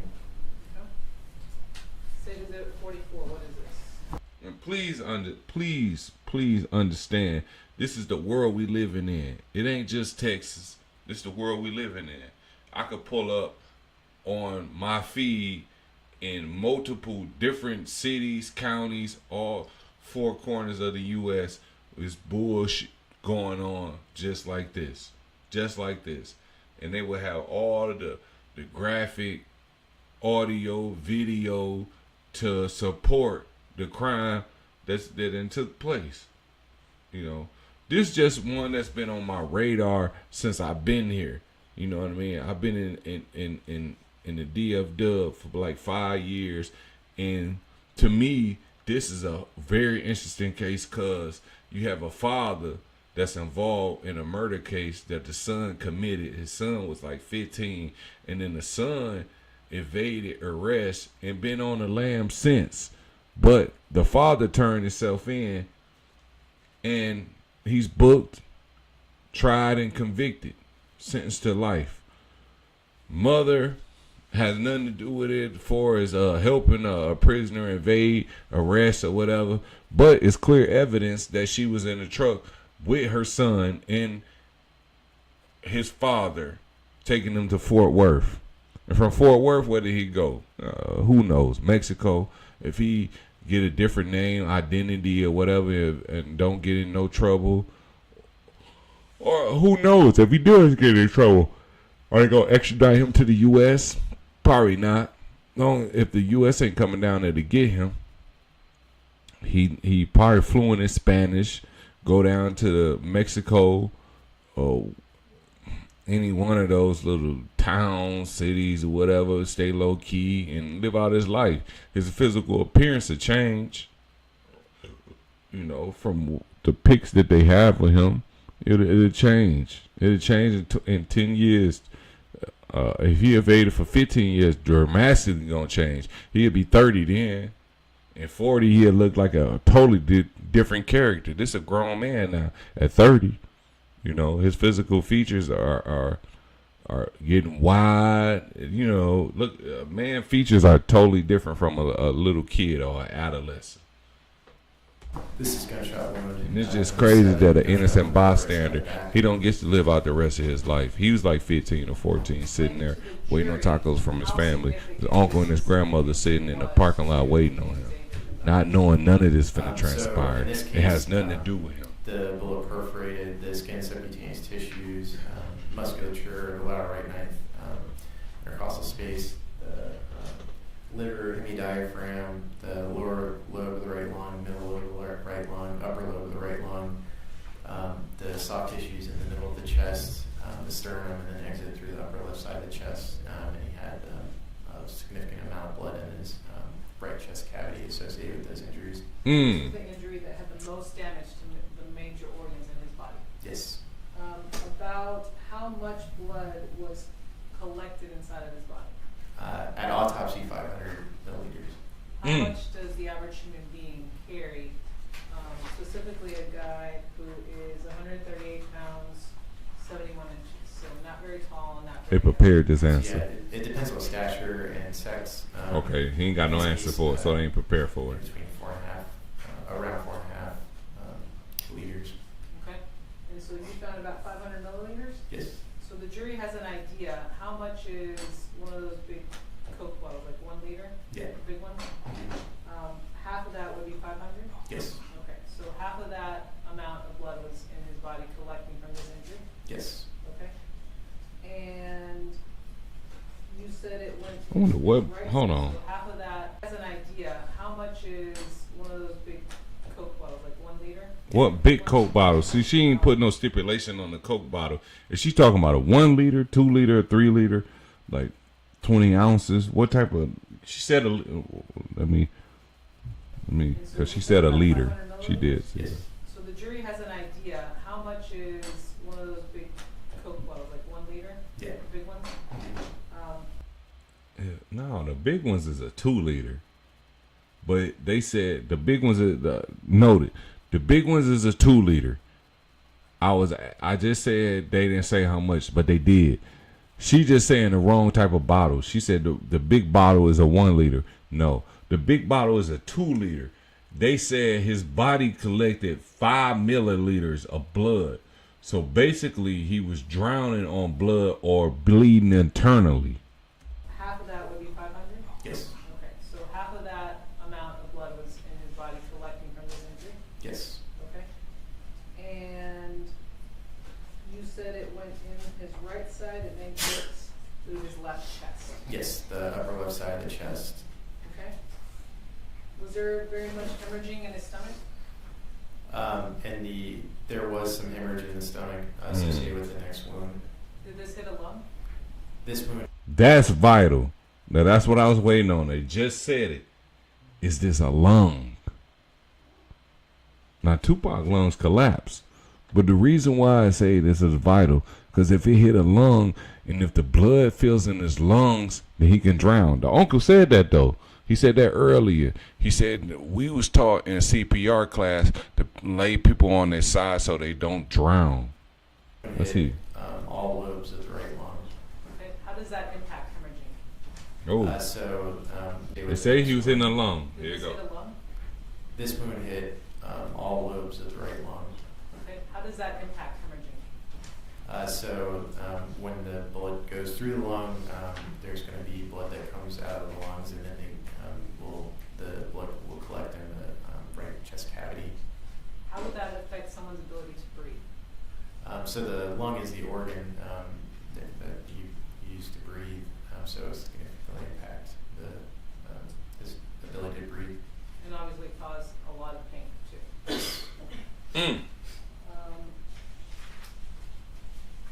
States exhibit 45. This is the entrance. This is again the entrance of gunshot wound number 7. It's an entrance because of its smooth circle around it. It has a very punched out appearance, and then it has. Fuck, hold on, man. 7? I mean, he was shot 6 times, cause the fragment, the slug with the fragment made 2. So we're gonna count that as 1, cause the fragment was just a graze. It didn't penetrate. Now these are all things they talking about penetrated. Maybe number 7 is a penetration too. And wearing a shirt would affect that. Yes. Okay. Once again, exhibit 46. Is that a closer view of that? Yes. State exhibit 47. This is the exit wound associated with gunshot wound number 7. And you can tell it's right above. So it went in and went through. To his neck almost. Yes. Wow, and his neck. States exhibit 49. What is this? This is gunshot wound number 8. States exhibit 50. 8. This is a closer image of gunshot wound number 8, which is the gunshot wound on the lower right side of the back. What is the trajectory? The trajectory of this one's back to front, right to left, and upward. How much damage did this one cause?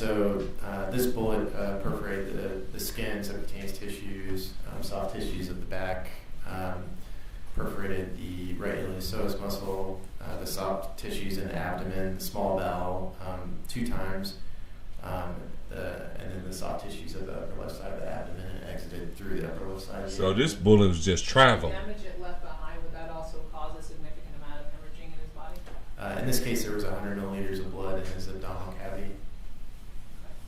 On top of the 500 millimeters we have in his right chest cavity? Yes.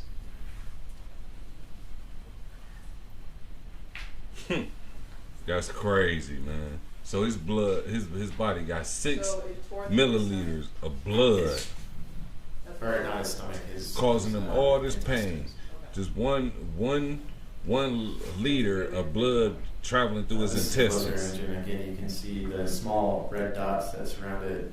That is the gunpowder stippling, which would make it a medium range, approximately 1 to 3 feet.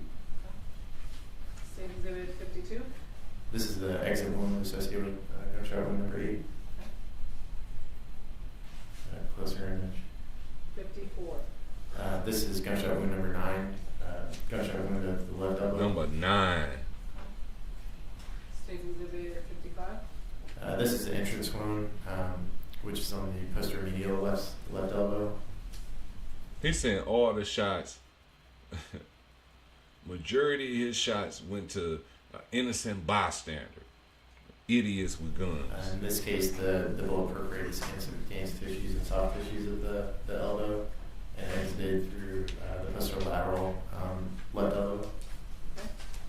Any soup, gunpowder stippling, or muzzle imprint on the surface of the skin? No. Okay. And no projectile was recovered from this one? No. And this is the one we covered earlier? This is gunshot wound number 10, yes. 10. This. I can't keep watching this. You making? No lo vi. That's me. Y ¿qué fue lo que te dijo? No puse atención. That's an interpreter. Why she standing behind him? She putting on her stuff.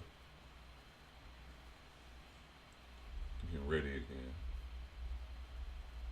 Look at his bleach ass.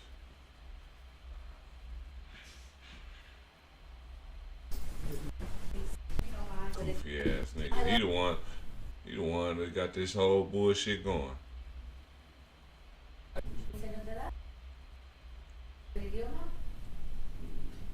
Let's fast forward a little bit. See who he is. He must be somebody that's in the store.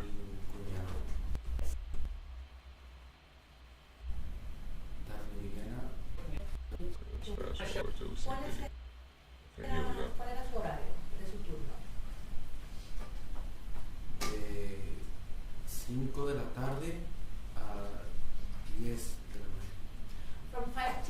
From 5 p.m. to 10 at night. Okay. Well, he worked there? That night specifically, walk us through how the events progressed, where you ended up ultimately being shot.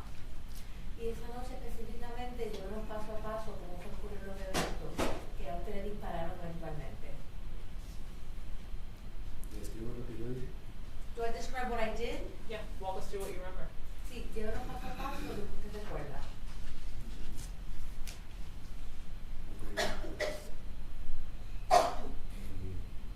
Empecé como para cualquier día. I started like any day. Estaba aguardando unas salsas porque apenas me estaba enseñando. I was putting away some sauces. They were just teaching me how to do that. Y estaba un señor enseñando a otro chaval que estaba ahí con nosotros también. So he There was. a man teaching another. So he was just a new employee at the store. So he just got hired in or whatever. They taking him through a training, and yeah, he getting training. So he definitely don't know what's going on. Guy that was there with us on left. Let's see. Let's see what they show him. He telling what given the situation. Yes. Where are your cousins at this point? And eventualmente no pasó. Que le querían prestar en inglés y me sacaron. Said something about English. I was there for a while, and then they told my cousin. Well, I don't know what they told my cousin because they were speaking in English, and then they took me out. Okay. When you were in the ambulance, what was that like? ¿Y cómo era eso cuando estaba en la ambulancia? So he got shot. Cuando ya estaba en Francia. When I was already in the ambulance? Yes. Sí. No podía respirar. I couldn't breathe. Did you panic and try to take your breathing tube out? Usted se paniqueó. He had a breathing tube. Yes. What did that feel like? ¿Cómo se sintió eso? Yo tenía, se me secó la garganta por Yeah. ¿Algunos otros individuos? No. Okay. Did you hear any fighting, anything that you would have thought someone was outside having some sort of quarrel? ¿Usted escuchó algún tipo de pelea? ¿Usted escuchó algo? They got a few people. Another way for us to measure how well a patient's doing or not doing. And we was just working as normal, but we didn't have a lot of was there, and then me. Just alternate positions? Oh, my bad. Let's see. What she say and is then my working sister, and I think I was making Blackfeet, and then I just started hearing like shot through, and then I was making the orders. I was making the gas tackles, and then I just started hearing like shots, and then I turned around and I saw my coworker went to the floor and I was like, well, I'm not going to the floor too. And I started hearing more shots and my sister started yelling. And I was like, are you okay? And she was like, yes. And then she yelling she for was it. like, come here. Let him know I'm over here. Come shoot She me. was like, oh, somebody shoot my cousin. And I was like, oh my God. Okay, let me stop you right there. What's going through your mind? I mean, obviously it started off as a normal night, and all of a sudden there's gunshots going off. What's going through your mind? A lot of things.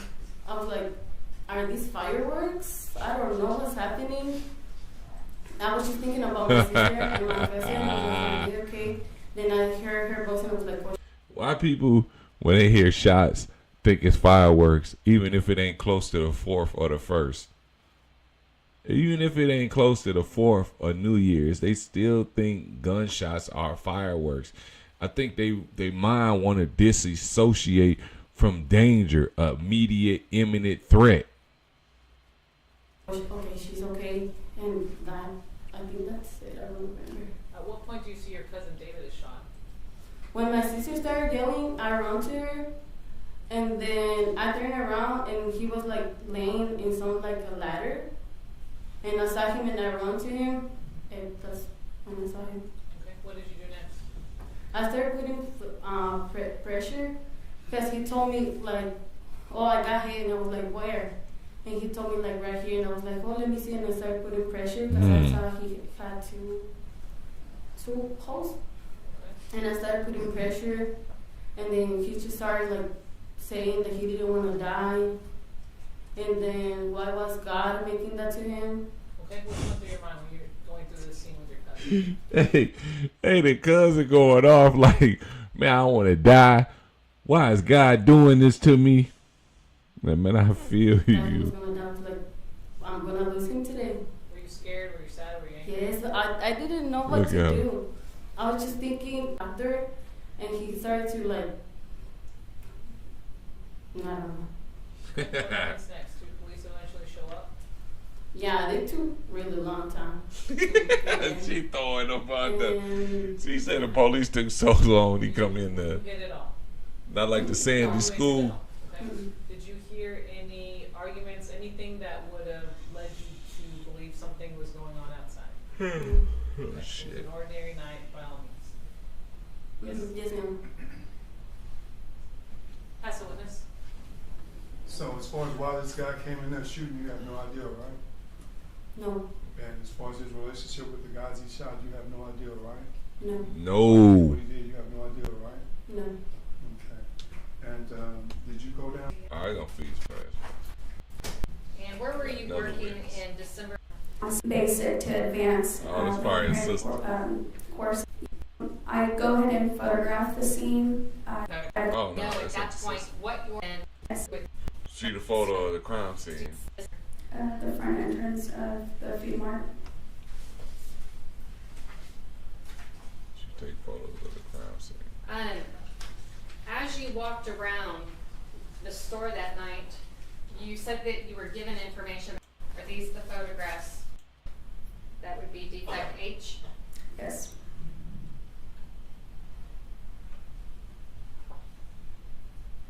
States 84. Is these bullet Is that just holes? getting closer? Yeah. Yes. And states 85, closer yet, you label that as defect I, is that right? Yes. And does that go to, I mean, you noticed that the glass had been shattered, right? Yeah, you can Yes. see it. Okay, so, you tagged something underneath the handle right there. It There's a states hole there. 86, correct? Yes. States 87, that's a close-up of it, Yes. and that is at this scene. Yes. See it through the bottles. Did you see fired cartridge casing? Yeah. Before I got. 2, 13, in front of the victim, Xavier Gonzalez, you know, more states 99 to the right. Oh, he got dog with the In hoodie. the kitchen area, we see your placard 16, and we see a front of the food counter and take it back. Yes. 105. Man, he made it gruesome out in Garland. Yes. So I want to see the slug. Cartridge case. States 109, correct? Yes. States 112. Yes. States 110 is a close-up of 2. Yes. And states 111, that you did the same thing with that fired cartridge case, correct? Yes. States 112 is 3 and 4. Yes. States 113 is 3. Yes. And states 114 is indicating that states 115 are the same thing. Yes. That's item number 4. Yes. 5 and 6, correct? Yes. That's states 116, 117, Yes. 40, Smith and Wesson. 118 Yes. is your item number 6, 119. That's a big That's a big caliber. We For real. portion of the fire. He was out there getting busy. The head stamp. States 120, 7 and 8. That's a big caliber, bro. That is a big caliber. He was out there getting busy on these mean streets, for real. Yes. So states 121, we're looking at 7 head stamps. Yes. And states 122, we're looking at 8. Yes. And 123. Yes. 124, what are we looking at here? It's a cartridge case. Your item number what? Number 24. Okay, and side is that head stamp? Yes. States 126.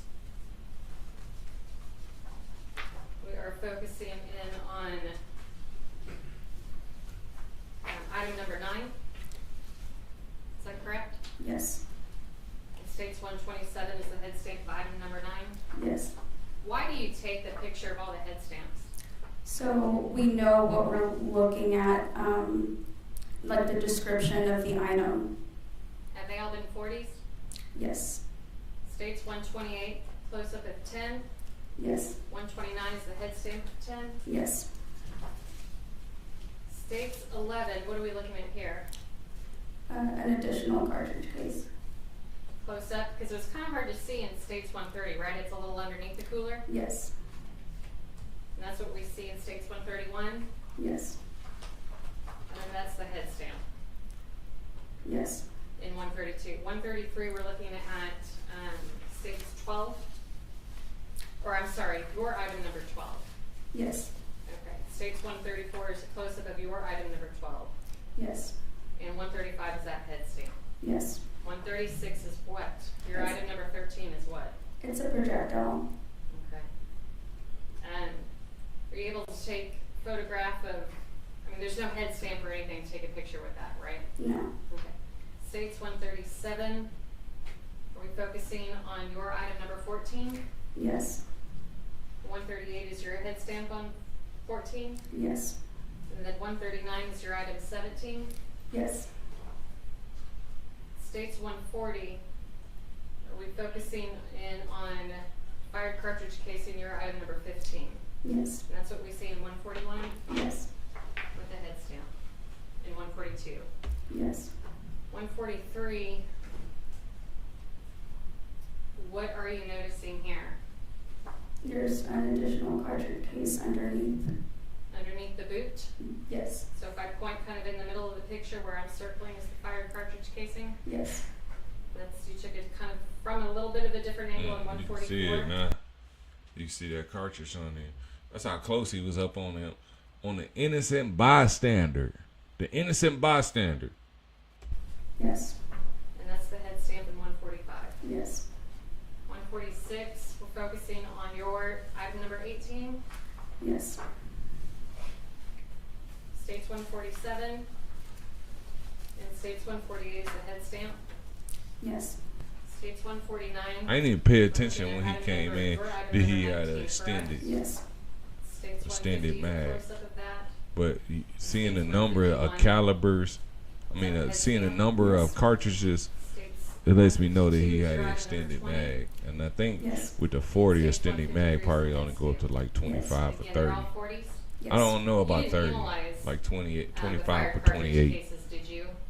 No. They get Depending, packaged and I they get guess, sent to a firearms what type of examiner? Yes. firearm you have. States I mean, what 154, we're looking at your item number manufacturer your firearm is. 21. And States 155 is that head stamp? Yes. States 156, we're going back to your item number 22. What is your item number 22 that we see in State's Exhibit 157? A projectile. Okay.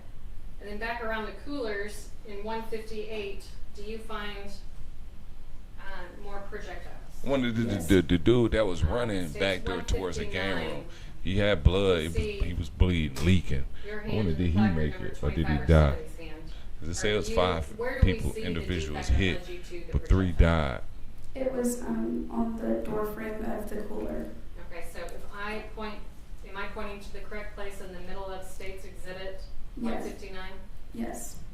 And State's Exhibit 160, is that a close-up? Yes. This is day one of the father, Richard. Oh man, I forgot the name. But this day one of his trial, charged with murder. I want to say it's accessory. I think he just got straight up murder because he was there, and if you with somebody and they facilitate murder, you just as guilty. So I don't think his charge was anything different, like accessory after the fact, accessory to murder, none of that. I think he got straight up murder and like charged in Dallas. Are you having to kind of peel away that material? The in murder order that to his be son confirmed? carried out. Yes. And that's what we see in States 161. Yes. States 162 is still just a close-up of that. Yes. And then States 163, is that what you were able to retrieve from that defect? Yes. States 164, our focus is going to be up on this top shelf. Yes. States 165. What are we looking at in States 165? This was on that top shelf I had originally taken the picture of, and this is behind the same cooler. Okay, so States 166, this is showing that it was behind? Yes. And what is that? It's a projectile. And that's what we see in States 167? Yes.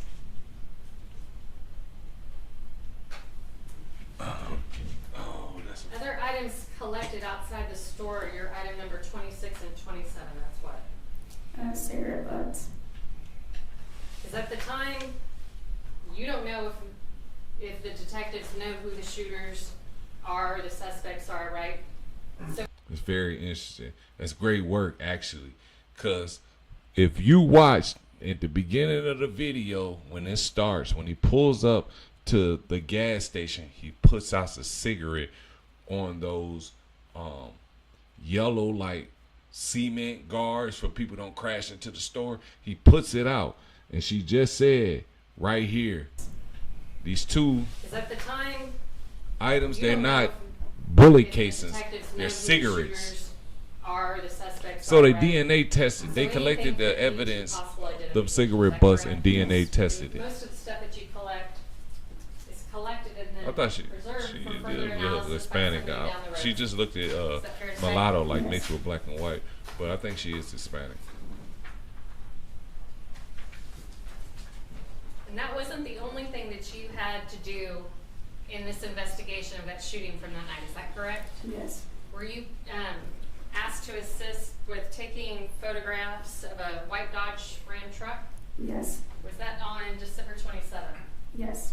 Yeah, I think we're at a good working point. I'm gonna get you those photos at least. Ladies and gentlemen, the jury is at the I'm gonna take a break. Shit, they've been there 7 hours.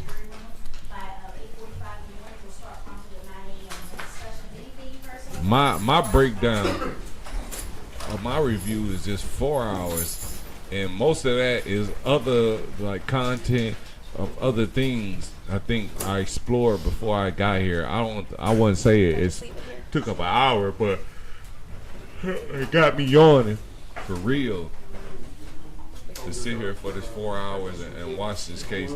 But I'm very intrigued, and I've been watching this case since the start of it. So I definitely will late night hours be doing a little recap. Next episode I might fast forward through a little bit and just get to the significant parts, like the parts that's paramount. Get to the parts that's paramount in this case and see where, what direction it was going and how did he end up with the verdict that he had. And to me, it's parent. It's obviously apparent what his role was in this case. You know, I think he was paramount in facilitating his son into committing murder. That's just my opinion. Now, you might not share it with me. You might be against me. You might be biased. Hey, you might be related to him. You know, I don't give a damn. We all got opinions. We're entitled to them. You know, like the lady said in the beginning, actions speak louder than words. When you look at his actions, see, a lot of his relatives going like, man, what was he thinking? Like, nigga, you know you was out of pocket. You know, whatever. However they want to slice it and put it. It just is what it is, man. And I think, like, I will gonna continue this tomorrow with day 2, but it's gonna be after hours that I pull this little stream right here for this case, and it's gonna be a lot more cases that I'm gonna bring, you know, follow and have content on. But with that being said, man, it's Main Slide, Stay Alert TV. I get with y'all tomorrow. Tap in, leave a comment, like and subscribe. Get with me. You know what I'm saying? We on here. We on it.